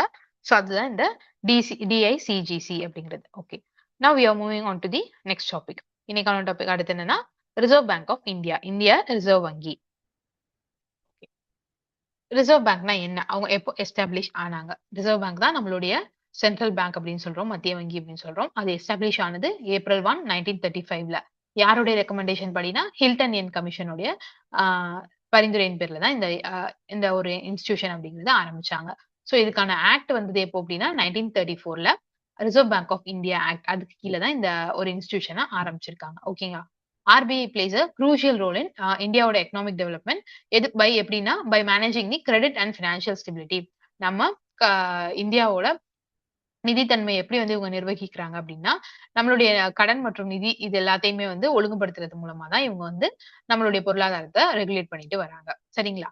ஓகே. இவங்க என்னென்னலாம் பண்றாங்க அப்படின்னு பார்த்தோம்னா, regulates the issue and supply of Indian currency. Indian கரன்சிய வந்து இஷ்யூ பண்ணி அத சப்ளை பண்றாங்க. பிளஸ் கண்ட்ரியோட மானிட்டரி பாலிசி எல்லாத்தையும் மேனேஜ் பண்ணிட்டு வராங்க. கண்ட்ரியோட பணக்கொள்கை இருக்கு இல்லையா? சோ அந்த மாதிரியானது எல்லாத்தையுமே இவங்க தான் மெயின்டெயின் பண்ணிட்டு வராங்க. இவங்களோட முக்கியமான ரோல் என்னன்னா, நான் ஆல்ரெடி சொன்ன மாரி managers monetary policy to ensure financial stability. நம்மளுடைய எக்கனாமியோட நிதி நிலைத்தன்மையை வந்து உறுதி செய்றாங்க. இன்ஃப்ளேஷன கண்ட்ரோல் பண்றாங்க. பணவீக்கத்த வந்து கட்டுப்படுத்துறாங்க. Ensure smooth functioning of financial system. நிதி அமைப்போட ஒரு சீரான செயல்பாட உறுதி செஞ்சுட்டு வராங்க. டிஜிட்டல் பேமெண்ட்ஸ வந்து ப்ரமோட் பண்றாங்க. ஃபினான்ஷியல் இன்க்ளூஷன் அப்படிங்கிறது தான் ரொம்பவே முக்கியமானது. அதாவது நிதி உட்சேர்க்கை. அதாவது எல்லாருக்குமே அந்த ஒரு ஃபினான்ஷியல் சிஸ்டம் அப்படிங்கிறது போய் சேரணும் அப்படிங்கிறது அந்த ஃபினான்ஷியல் இன்க்ளூஷன் அப்படின்னு சொல்லப்படுறது. சோ இவங்களோட ஓவரால் இது என்ன அப்படின்னா they are controlling the inflation. அவங்க பணவீக்கத்தை கட்டுப்படுத்துறாங்க. ஸ்மூத் அண்ட் ஸ்மூத் அண்ட் ஒரு குட் ஃபினான்ஷியல் சிஸ்டம் வந்து கொண்டு போயிட்டு இருக்காங்க. கண்ட்ரியோட டிஜிட்டல் பேமெண்ட்டை ப்ரமோட் பண்றாங்க. ஓவரால் கண்ட்ரியில ஃபினான்ஷியல் இன்க்ளூஷன் அதாவது அந்த நிதி உட்சேர்க்கையை வந்து என்ஷூர் பண்றாங்க. இதெல்லாம் தான் இந்த ஆர்பிஐயோட ஒரு முக்கியமான ஒரு ரோலா இருக்கு. ஓகே. இவங்களுடைய அப்ஜெக்டிவ் என்ன? எதுக்காக இத வந்து கொண்டு வந்தாங்க அப்படின்னா, they work for the stability and growth of the Indian economy. நம்ம இந்திய பொருளாதாரத்தோட நிலைத்தன்மைக்காகவும், செழிப்புக்காகவும், வளர்ச்சிக்காகவும் தான் இவங்க வந்து ஒரு இன்ஸ்டிடியூஷன் வந்து ஆரம்பிச்சிருக்காங்க. சோ இதோட ஃபர்ஸ்ட் அப்ஜெக்டிவ் என்னன்னா, to regulate the issuance of bank note. வங்கி நோட்டுகள் இருக்கு இல்லையா? அதாவது பணம் இருக்கு இல்லையா? அத வந்து ஒழுங்குபடுத்துறது. Next to maintain reserve with a view to secure monetary stability. நாணயத்தோட ஸ்திரத்தன்மைய வந்து உறுதிப்படுத்துற நோக்குல அவங்களுக்கான ரிசர்வ் வந்து வச்சுட்டு இருக்கிறது. பத்திரமா வந்து வச்சுக்கிறது.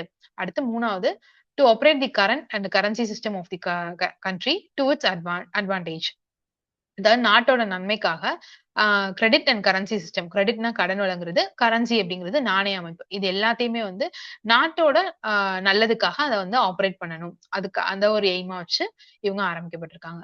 To maintain price stability while keeping in mind the objective of growth. அதாவது நமக்கு குரோத்தும் வேணும், அதே நேரத்துல பிரைஸும் ஸ்டேபிளா இருக்கணும் அப்படிங்கிற ஒரு நோக்கத்தோட இவங்க வந்து செயல்பட்டுட்டு இருக்காங்க. சோ இந்த அப்ஜெக்டிவ் எல்லாம் சேர்ந்து நம்மளுடைய பினான்சியல் ஸ்டெபிலிட்டியை என்ஷூர் பண்றது மூலமாவும் நம்மளுடைய எக்கனாமிக்கோட குரோத்த வந்து என்ஷூர் பண்ணிட்டு வராங்க. ஓகே. நெக்ஸ்ட் இதுக்கு ஒரு ஹிஸ்டரி இருக்கு. சரிங்களா? எல்லாத்துக்குமே ஒரு ஹிஸ்டரி இருக்கும். சோ இந்த பேங்க் எப்படி வந்துச்சு அப்படிங்கிறதுக்கான ஒரு ஹிஸ்டரி. நம்ம ஆல்ரெடி சொன்ன மாரி ராயல் கமிஷன் ஆன் அந்த ஹில்டன் கமிஷன் இருக்காங்க இல்லையா? சோ அவங்க தான் வந்து Royal commission on Indian currency and finance அப்படின்னு சொல்லப்படுற அந்த கமிஷன். அவங்களுக்கு இன்னொரு பேர் தான் இந்த ஹில்டன் என் கமிஷன் அப்படிங்கிறது. சோ அவங்க தான் வந்து 1926 ஒரு சென்ட்ரல் பேங்க், ஒரு மத்திய வங்கி அப்படிங்கிறது தேவை அப்படிங்கிற ஒரு கருத்தை முன் வச்சாங்க. அது மூலமா அதுக்கப்புறம் 1934ல ஆக்ட் வந்து உருவானுச்சு. ஓகேவா? சென்ட்ரல் நம்ம லெஜிஸ்லேட்டிவ் அசம்பிளில அதுக்கான ஆக்ட் வந்து கொண்டு வந்தாங்க. சோ அதுக்கப்புறமா 1935ல கல்கட்டால ஆரம்பிச்சாங்க. எப்போ 1 ஏப்ரல் 1935ல கல்கட்டால ஆரம்பிக்கப்பட்டது அந்த ஆர்பிஐ அப்படிங்கிறது. அடுத்து 1937ல மும்பைக்கு அவங்களோட ஹெட் குவார்ட்டர்ஸ் வந்து பெர்மனன்ட்டா ஷிஃப்ட் பண்ணாங்க. ஓகேவா? இன்ன வரைக்கும் அங்க மும்பைல தான் அது இயங்கிட்டு வருது. அதுக்கப்புறமா 1949ல அதுல இருக்கக்கூடிய ஆம் பிரைவேட் ஹோல்டர்ஸ் எல்லாத்தையுமே சேர்த்து அத வந்து நேஷனலைஸ் பண்ணாங்க. ஓகேங்களா? இதுதான் வந்து இதுக்கான ஒரு ஹிஸ்டரி. நம்ம இந்தியா தான் அப்படிங்கிறது பிரிட்டிஷ் காலனில இருந்த கண்ட்ரிலயே வந்துட்டு இந்தியாக்கு தான் ஃபர்ஸ்ட் சென்ட்ரல் பேங்க் அப்படிங்கிற ஒண்ணு உருவானது. இது ஒரு கீ பாயிண்ட். நெக்ஸ்ட் இதுக்கான பிரான்ச்சஸ்லாம் எங்க இருக்கு? இதுக்கான ஆஃபீஸ்லாம் எங்க இருக்கு அப்படின்னு பார்த்தோம்னா, இதுக்கு ஆல்ரெடி சொன்ன மாரி ஹெட் குவார்ட்டர் அப்படிங்கிறது மும்பைல தான் இருக்கு. சோ இதுக்கு ஜோனல் ஆஃபீசர்ஸ் அப்படின்னு சொல்லுவாங்க. அது எங்கெங்கலாம் இருக்கு அப்படின்னா, கல்கட்டால, ஈஸ்ட் ரீஜியன பொறுத்தவரைக்கும் கல்கட்டால, வெஸ்ட்க்கு மும்பைல, நார்த்துக்கு வடக்குல வந்து டெல்லி, நம்ம சவுத்துக்கு நம்மளுடைய சென்னையில இருக்கு. இதெல்லாம் தான் இவங்களோட ஜோனல் ஆபீசஸ். ஓகேவா? இது மட்டும் இல்லாம 22 ரீஜியனல் ஆபீசஸ் பிராந்திய அலுவலகங்களும் இவங்களுக்கு இருக்கு. மத்த ஆபீசஸ் அப்படின்னு பார்த்தோம்னா, சின்ன சின்ன ஒரு எப்படி சொல்றது? ஒரு மோட்டிவோட சில ஸ்பெசிபிக் ரீசனுக்காக ஒரு சில செக்டார்ஸ்க்காக அந்த மாதிரி சின்ன சின்னதா சில ஆபீசஸும் இருக்கு. அது மட்டும் இல்லாம பேங்க் இருக்காங்க பேங்க் வங்கியில வேலை பார்க்குறாங்க இல்லையா? அந்த பேங்கர்ஸ் எல்லாத்தையும் ட்ரெயின் பண்றதுக்கான சென்டர்ஸும் இருக்கு. அதுவும் இவங்களோட ஆபீஸ் தான். அப்புறம் ஓவராலா பினான்சியல் இன்ஸ்டிடியூஷன ஆ கண்காணிக்கிறதுக்காக சில ஆபீசஸும் இருக்கு. இது எல்லாமே இந்த ஆர்பிஐயோட ஆபீஸ் கீழ தான் செயல்படுது. ஓகே. அடுத்து இதுல வேலை பார்க்கக்கூடியவங்க அப்படின்னு பார்க்கும்போது, இதுக்கு ஒரு போர்டு இருக்காங்க. ஒரு சென்ட்ரல் போர்டு இருக்காங்க. மொத்தம் ஒரு 21 மெம்பர் கொண்ட ஒரு அமைப்பு அது. அதுல அபிஷியல் அப்படின்னு பார்க்கும்போது, மொத்தம் 5 பேரு. அதுல ஃபர்ஸ்ட் யாருன்னா, ஆர்பிஐயோட கவர்னர் தான் இருக்க போறாரு. அவருக்கு கீழ 4 டெப்யூட்டி கவர்னர்ஸ் இருப்பாங்க. ஓகே. இவங்க மொத்தம் 5. மிச்சம் இருக்கக்கூடிய 16 பேரையுமே நான் அபிஷியல் டைரக்டர்ஸ் அப்படின்னு சொல்லுவோம். அதிகாரப்பூர்வமற்ற இயக்குனர்கள். அதுல 10 பேர் வேரியஸ் ஃபீல்ட் பல்வேறு துறைகள்ல இருந்து அவங்கள நாமினேட் பண்ணி நியமன உறுப்பினர்களா வச்சிருப்பாங்க 10 பேர. 4 பேர் ஒவ்வொரு லோக்கல் பாடிஸ்க்கும் இருக்கக்கூடிய ஒரு ரெப்ரசன்டேட்டிவா எடுத்திருப்பாங்க. அடுத்து கவர்ன்மெண்ட் ஆஃப் இந்தியா 2 அபிஷியல்ஸ நாமினேட் பண்ணிருப்பாங்க. சோ மொத்தமா 5 பிளஸ் 16 21 மெம்பர் கொண்ட ஒரு அமைப்பா இது இருக்கும். இவங்களுக்கான டென்யூர் அப்படின்னு பார்த்தோம்னா 4 வருஷம்.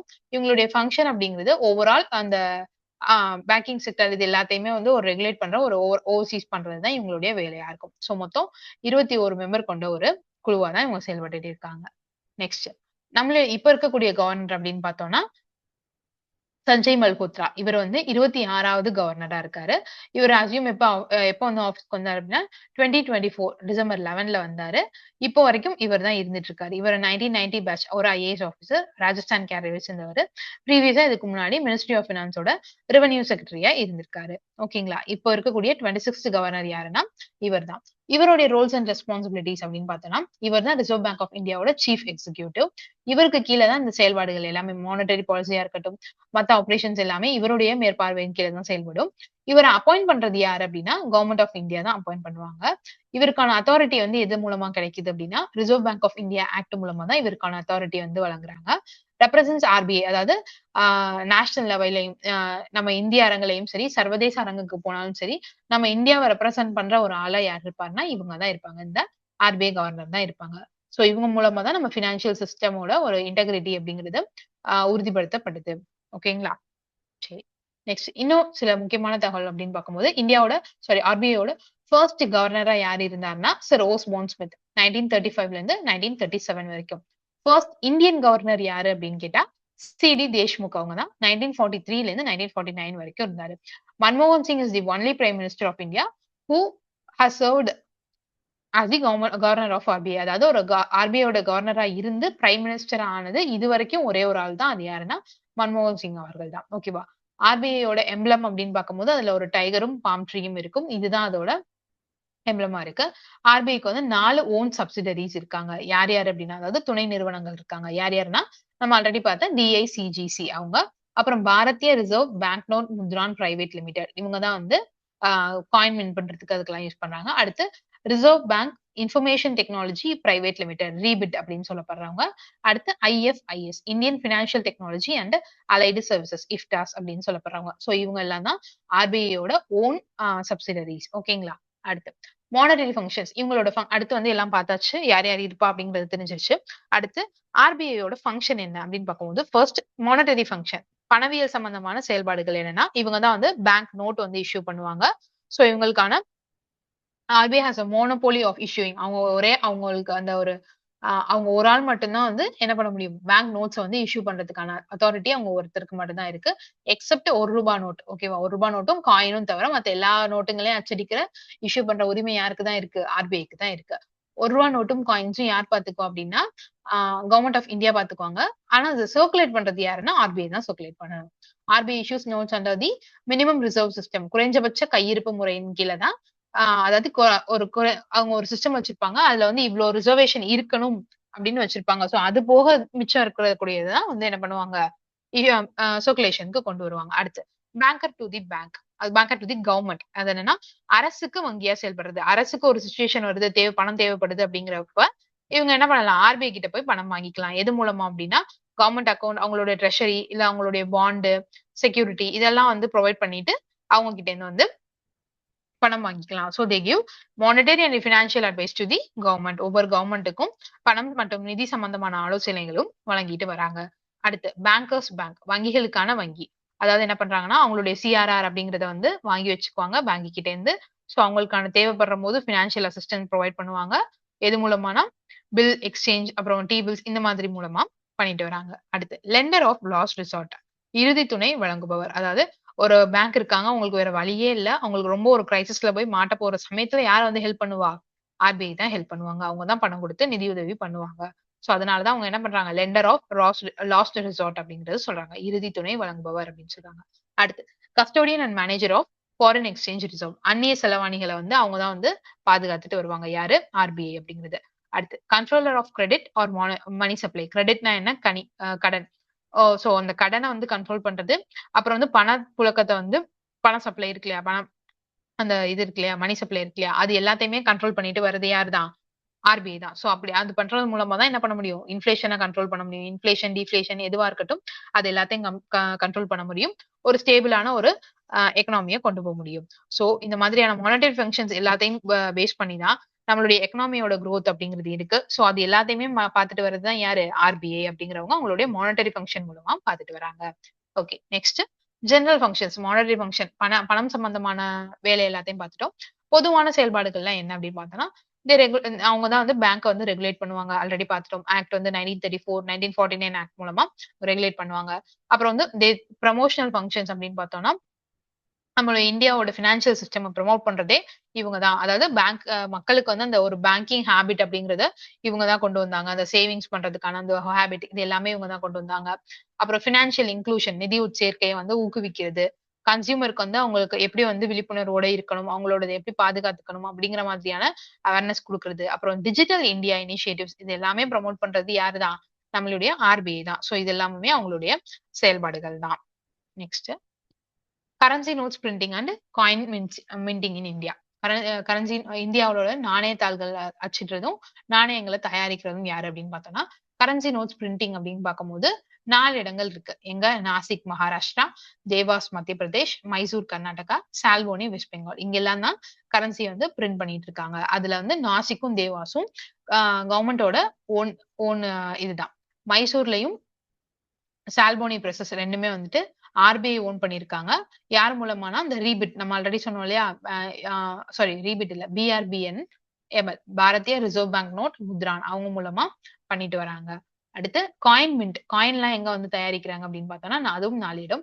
மும்பைல, ஹைதராபாத், கல்கட்டா, நொய்டா யூபில 4 இடத்துல வந்து பண்ணிட்டு இருக்காங்க. இது எல்லாமே வந்து ஓன் பண்றது யார் தான்? கவர்மெண்ட் ஆஃப் இந்தியா தான். ஓகேவா? இது எது எது மூலமா காயின் எல்லாம் பண்ணிட்டு வராங்க அப்படின்னு பார்த்தோம்னா, இந்தியன் காயினேஜ் ஆக்ட் 1906 கீழ coins can be issued up to denomination of 1000 அதாவது 1000 ரூபாய் வரைக்கும் காயின் மின் பண்றதுக்கான அதிகாரம் கொடுக்கிறது எந்த சட்டம்? 1906க்கான இந்திய நாணய சட்டம். ஓகேவா? அடுத்து அதே மாதிரி ஆர்பிஐ ஆக்ட் 1934 படி எது வரைக்கும் நம்ம வந்து நோட்டு பிரிண்ட் பண்ணலாம்? 10,000 ரூபாய் நோட்டு வரைக்கும் பிரிண்ட் பண்ணலாம். இதுவும் ஒரு முக்கியமான TNPSC previous year question. Already இதை வந்து கேட்டிருக்காங்க. அதாவது ஒரு டினாமினேஷன்ங்கிறது அதிகபட்சமா இது வரைக்கும் இருக்கலாம் அப்படிங்கிறதையும் கேட்டிருக்காங்க. சோ எந்த ஆக்டுக்கு கீழனா ஆர்பிஐ ஆக்ட் 1934க்கு கீழ. 1 ரூபா நோட்டு அப்படிங்கிறது தான் ஒரே ஒரு கரன்சி நோட்டு. ஓகேவா? Which bears the signature of the finance secretary of India. மத்த எல்லாத்துலயும் யாருடைய கையெழுத்து இருக்கும்? ஆர்பிஐ கவர்னரோட கையெழுத்து இருக்கும். ஆனா 1 ரூபா நோட்ல மட்டும்தான் யாருடைய கையெழுத்து இருக்கும்? பினான்ஸ் செக்ரட்டரியோட நிதி செயலாளர் இருக்கார் இல்லையா, அவருடைய கையெழுத்து இருக்கும். மத்த எல்லா நோட்லயும் யாரோட கையெழுத்து இருக்கும்? கவர்னர் ஆஃப் ஆர்பிஐயோட கையெழுத்து தான் இருக்கும். சரி, ஓகே. ஆர்பிஐ எதனால முக்கியத்துவம் வாய்ந்தது அப்படின்னா, நம்ம ஆல்ரெடி பார்த்த மாதிரி அவங்க வந்து மானிட்டரி பாலிசி அண்ட் ஸ்டெபிலிட்டிக்காக யூஸ் பண்ணிட்டு இருக்கோம். ஃபாரின் எக்ஸ்சேஞ்ச் மேனேஜ்மெண்ட்டுக்காக அவங்க வந்து செயல்பட்டு இருக்காங்க. அடுத்து வந்து கரன்சி மேனேஜ்மெண்ட், நாணய மேலாண்மை, அப்புறம் வந்து பினான்சியல் இன்க்ளூஷனை ப்ரொமோட் பண்றது. இது எல்லாமே இவங்களுடைய வேலையா தான் இருக்கு. ஸோ இப்போ இருக்க டேட்டா படி பார்த்தோம் அப்படின்னா, இந்த ஃபாரின் எக்ஸ்சேஞ்ச்ல ஆஸ் ஆஃப் மே 2025 வரைக்கும் இந்தியாவோட ஃபாரின் எக்ஸ்சேஞ்ச் ரிசர்வ் அப்படிங்கிறது $685 பில்லியன் இருக்கு. அடுத்து கரன்சி மேனேஜ்மெண்ட்டை பொறுத்த வரைக்கும் 2016ல ஆர்பிஐ வந்து 2 வித்ட்ராவல் பண்ணிருப்பாங்க. அதாவது 500 ரூபாய் நோட்டு, 1000 ரூபாய் நோட்டை வந்து வித்ட்ரா பண்ணிட்டு அதுக்கு பதிலா வந்து 2000 நோட்ஸ் அந்த மாதிரியா கொண்டு வந்தாங்க. சோ இது எல்லாமே என்னது? கரன்சி மேனேஜ்மெண்ட் கீழ வருது. ஓகேங்களா? அடுத்து பினான்சியல் இன்க்ளூஷன் அப்படின்னு பார்க்கும்போது மார்ச் 2025 வரைக்கும் பிரதான் மந்திரி ஜன்தன் அக்கௌண்ட் இருக்கு இல்லையா, சோ ஜன்தன் யோஜனா அதுக்கான அக்கௌண்ட் வந்து கிட்டத்தட்ட 55.02 கோடி வரைக்கும் பேங்க் அக்கௌண்ட்ஸ் வந்து ஓபன் பண்ணியிருக்காங்க. ஸோ இது எல்லாமே ஃபினான்ஷியல் இன்க்ளூஷனுக்கு கீழ வருது. ஸோ இது மூலமா தான் ஆர்பிஐ வந்து நம்மளுடைய எக்கனாமிக் ஸ்டெபிலிட்டிக்கான ஒரு மிகப்பெரிய ஒரு தூணா செயல்பட்டுட்டு வராங்க. ஓகே. அடுத்து நம்ம பார்க்கக்கூடிய டாபிக் வந்து நேஷனலைசேஷன் ஆஃப் பேங்க்ஸ். வங்கிகள் வந்து தேசியமயமாக்கப்பட்டது. ஓகே. 1969ல வந்து ஃபர்ஸ்ட் டைமா தேசியமயமாக்கல் அப்படிங்கிற ஒண்ணு நடந்துச்சு. இந்தியாவோட மோஸ்ட் இம்பார்ட்டன்ட்டான ஒரு அ ரிஃபார்மா அத வந்து கருதுனாங்க. ஓகேவா? இந்த பேங்க் நேஷனலைசேஷன் பத்தி ஒரு சின்ன ரீகேப் பார்க்கலாம். பொருள் அப்படிங்கிறது பார்த்தலாம். அதாவது அதோட மீனிங் என்ன அப்படின்னா, பிரைவேட் பேங்க்ஸ வந்து கவர்மெண்டோட ஓனர்ஷிப் கீழ கொண்டு வரது. எதுக்காக? பப்ளிக்கோட நலனுக்காக. அதுதான் சிம்பிளா நேஷனலைசேஷன். அதாவது தேசியமயமாக்கல் அப்படிங்கிறது.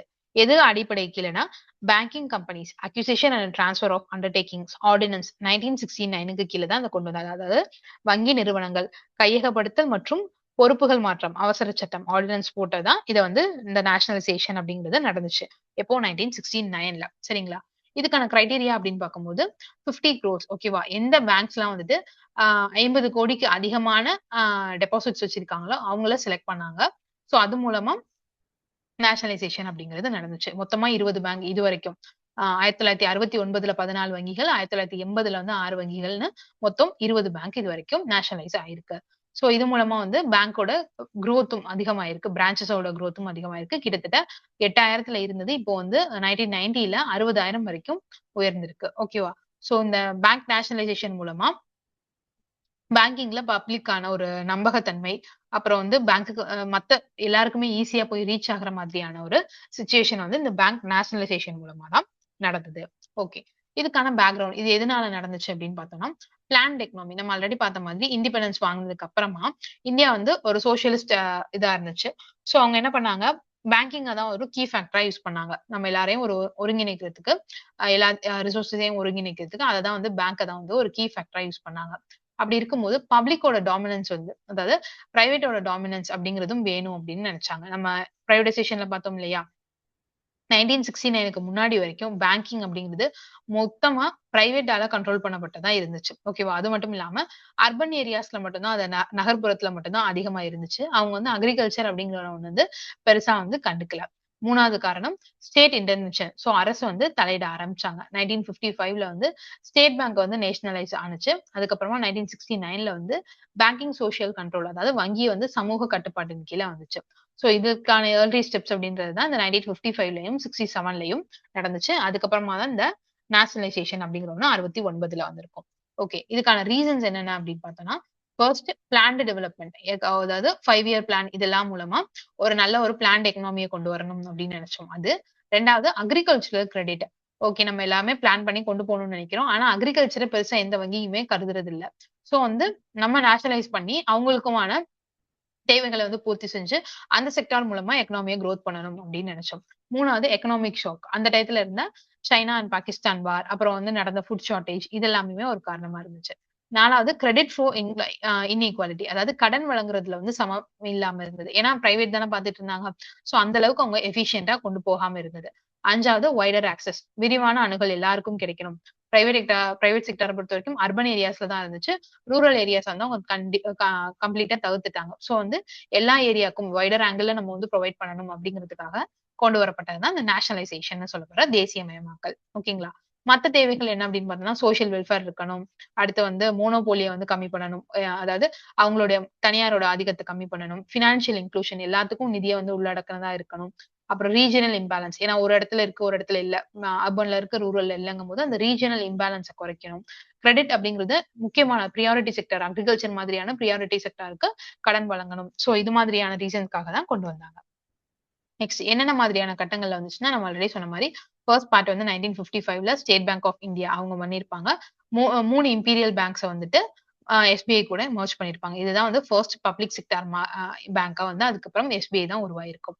அடுத்து ஃபுல் ஸ்கேல் நேஷனலைசேஷன் அப்படின்றது வந்து 1969லயும் 1980லயும் நம்ம சொன்ன அந்த ஆக்ட் மூலமா நடந்திருக்கும். சோ போஸ்ட் பேஸ்ல வந்து 14 பேங்க்ஸ் யார் யாரெல்லாம் வந்து 50 கோடிக்கு அதிகமான டெபாசிட்ஸ் வச்சிருந்தாங்களோ அவங்கள வந்து நேஷனலைஸ் பண்ணாங்க. அடுத்து வந்து ஃபேஸ் 2ல 1980ல வந்து 6 பேங்க்ஸ் பண்ணியிருப்பாங்க. யாரெல்லாம் வந்துட்டு 200 கோடிக்கு மேல வைப்பு நிதி வச்சிருக்காங்களோ அவங்கள வந்து நேஷனலைஸ் பண்ணாங்க. ஓகே. இதோட பெனிஃபிட்ஸ் என்ன அப்டின்னா, வைடர் ரீச் எல்லாருக்குமே வந்துட்டு பரந்த ஒரு இதா கிடைச்சுச்சு எல்லாருக்கும். அதாவது ரூரலுக்கும் கிடைச்சுச்சு.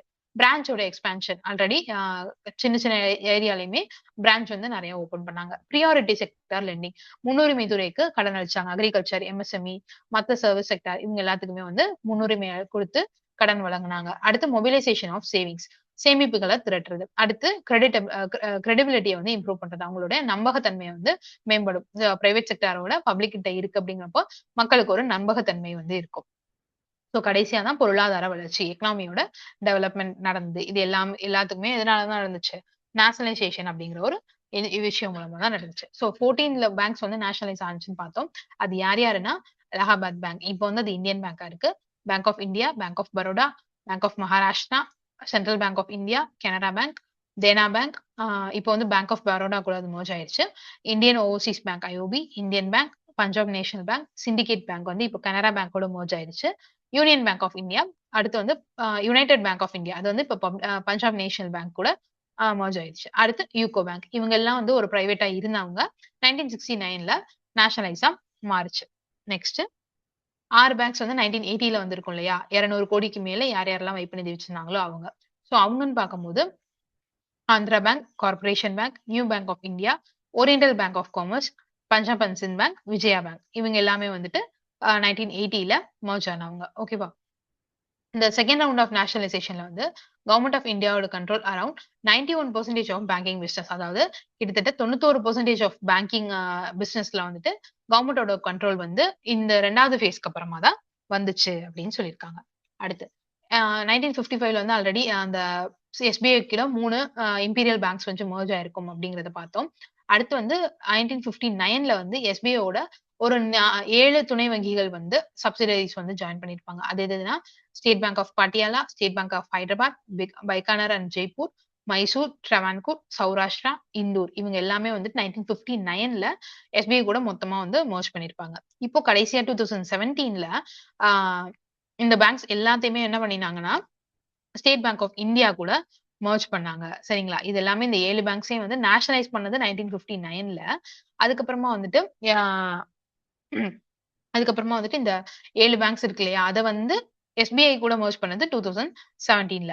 So state bank of Saurashtra அப்படிங்கிறது 2008ல மர்ஜ் ஆயிடுச்சு. அப்புறம் ஸ்டேட் பேங்க் ஆஃப் இந்தியா அப்படிங்கிறது 2010ல மர்ஜ் ஆயிடுச்சு. மிச்சம் இருக்கக்கூடியது எல்லாம் சேர்த்து மொத்தமா 2017ல எல்லாமே வந்து எஸ்பிஐ மர்ஜ் ஆயிடுச்சு. இப்போ வந்து எல்லாமே எஸ்பிஐ அப்படிங்கிற பேர்ல தான் இருக்கு. ஓகே. இது மூலமா என்ன இம்பாக்ட் நமக்கு நடந்துச்சு அப்படின்னா, ஆப்வியஸா வந்து பேங்க் நெறைய கிரியேட் ஆயிருக்கு. ஸோ ஃபண்ட் வந்து அதிகமாகும். எக்கனாமியோட கண்டிஷனும் வந்து பூஸ்ட் ஆகும். எஃபிஷியன்சி அதாவது செயல்திறனும் அதிகமாகுது. ரூரல் செக்டார் வந்துட்டு பூஸ்ட் ஆக ஆரம்பிச்சுச்சு. அடுத்து நெறைய எம்ப்ளாய்மென்ட் கிடைச்சுச்சு. ஏன்னா பேங்க் அதிகமாகுறப்ப கண்டிப்பா அதுக்கான எம்ப்ளாய்மென்ட்டும், ஆப்பர்ச்சுனிட்டியும் அங்க இருக்கக்கூடிய இளைஞர்களுக்கு கிடைச்சுச்சு. அடுத்து வந்துட்டு இது மூலமா வந்து பேங்க் என்ன பண்ண ஆரம்பிச்சாங்க, ப்ராஃபிட் கெயின் பண்ண ஆரம்பிச்சாங்க. ஏன்னா இவங்க பேங்க் வந்து ஃபுல்லா இவங்க நேஷனலைஸ் பண்ணிட்டாங்க. ஸோ கடன் குடுப்பாங்க. அது மூலமா வட்டி வாங்குவாங்க. ஸோ அது மூலமா என்ன ஆகுது, அவங்களுக்கு ப்ராஃபிட்டும் கிடைக்க ஆரம்பிச்சுச்சு. ஸோ காம்படிஷன் வந்து குறையுது. காம்படிஷன் குறையுதுன்னா என்ன, நெறைய பேர் வந்து ஒரு 10 பேர் இருக்காங்க அப்படின்னா 10 பேர் ஒரு பொருள குடுக்கும்போது அதுக்கான அந்த ஒரு எஃபிஷியன்சிங்கிறது இருக்காது. ஏன்னா நெறைய பேர்கிட்ட இருக்குல்ல. ஒருத்தர் விட்டா இன்னொருத்தர்ட்ட வாங்கிக்கலாம் அப்படிங்கிற மாதிரியான ஒரு எஃபிஷியன்சி இருக்காது. இதே வந்து குறைச்ச பீப்பிள் தான் வச்சிருக்காங்க. ஒரு 3 பேர் தான் இருக்காங்க அப்படின்னா, எஃபெக்டிவா குடுக்கணும் அப்படிங்கிற ஒரு எண்ணம் உங்களுக்கு இருக்கும். சோ அந்த எஃபிஷியன்சி அப்படிங்கிறது அதிகமானுச்சு. ஓகே. இத பேஸ் பண்ணி உங்களுக்கான ஃபர்ஸ்ட் கொஸ்டின் என்னன்னா, who was the first governor of reserve bank of India? Option என்னங்கிறத கமெண்ட்ல சொல்லுங்க.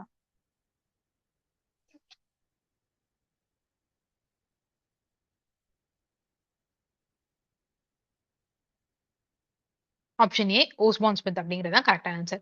இதே ஃபர்ஸ்ட் இந்தியன் கவர்னர்னு கேட்டிருந்தாங்கன்னா CD Deshmukh. Which of the following subject comes under central government? நம்ம ஆல்ரெடி பார்த்தது ஆப்ஷன் ஏ பேங்கிங் அப்படிங்கிறவங்க தான் சென்ட்ரல் கவர்மெண்ட்டுக்கு கீழே வருவாங்க. மத்த பிரிசன், அக்ரிகல்ச்சர், பப்ளிக் ஹெல்த் எல்லாமே ஸ்டேட் கவர்மெண்ட் கீழே செயல்படுது. The functions of reserve bank of India are என்னென்ன ஃபங்க்ஷன்ஸ்லாம் அப்படின்னு பார்த்தோம்னா, first issue of coin and bank notes, ஆமா. பேங்கர் டு தி கவர்மெண்ட், ஆமா அதுவும் கரெக்ட் தான். ரெகுலேட்டிங் கரெக்ட், அதாவது ரெகுலேட்டிங் கிரெடிட், நாணயங்கள் மற்றும் ரூபாய் நோட்டை வெளியிடுறது, அரசாங்கத்துக்கான வங்கியாளரா செயல்படுறது, நாட்டோட கடன் முறைகளை ஒழுங்குபடுத்துறது, இது எல்லாமே ஆர்பிஐயோட வேலை தான். ஆப்ஷன் டி 1, 2 and 3 அதுதான் correct. Who is the chairman of central board of directors of RBI? யார் வந்து ஆர்பிஐயோட சென்ட்ரல் போர்டோட சேர்மனா இருப்பா அப்படின்னு பார்த்தோம்னா, நம்ம ஆல்ரெடி பார்த்ததுதான் ஆப்ஷன் ஏ ஆர்பிஐ கவர்னர் அப்படிங்கிறது தான் கரெக்டான ஆன்சர். அவர் தான் வந்து ஒரு சீஃப் எக்ஸிக்யூட்டிவா செயல்படுவாரு.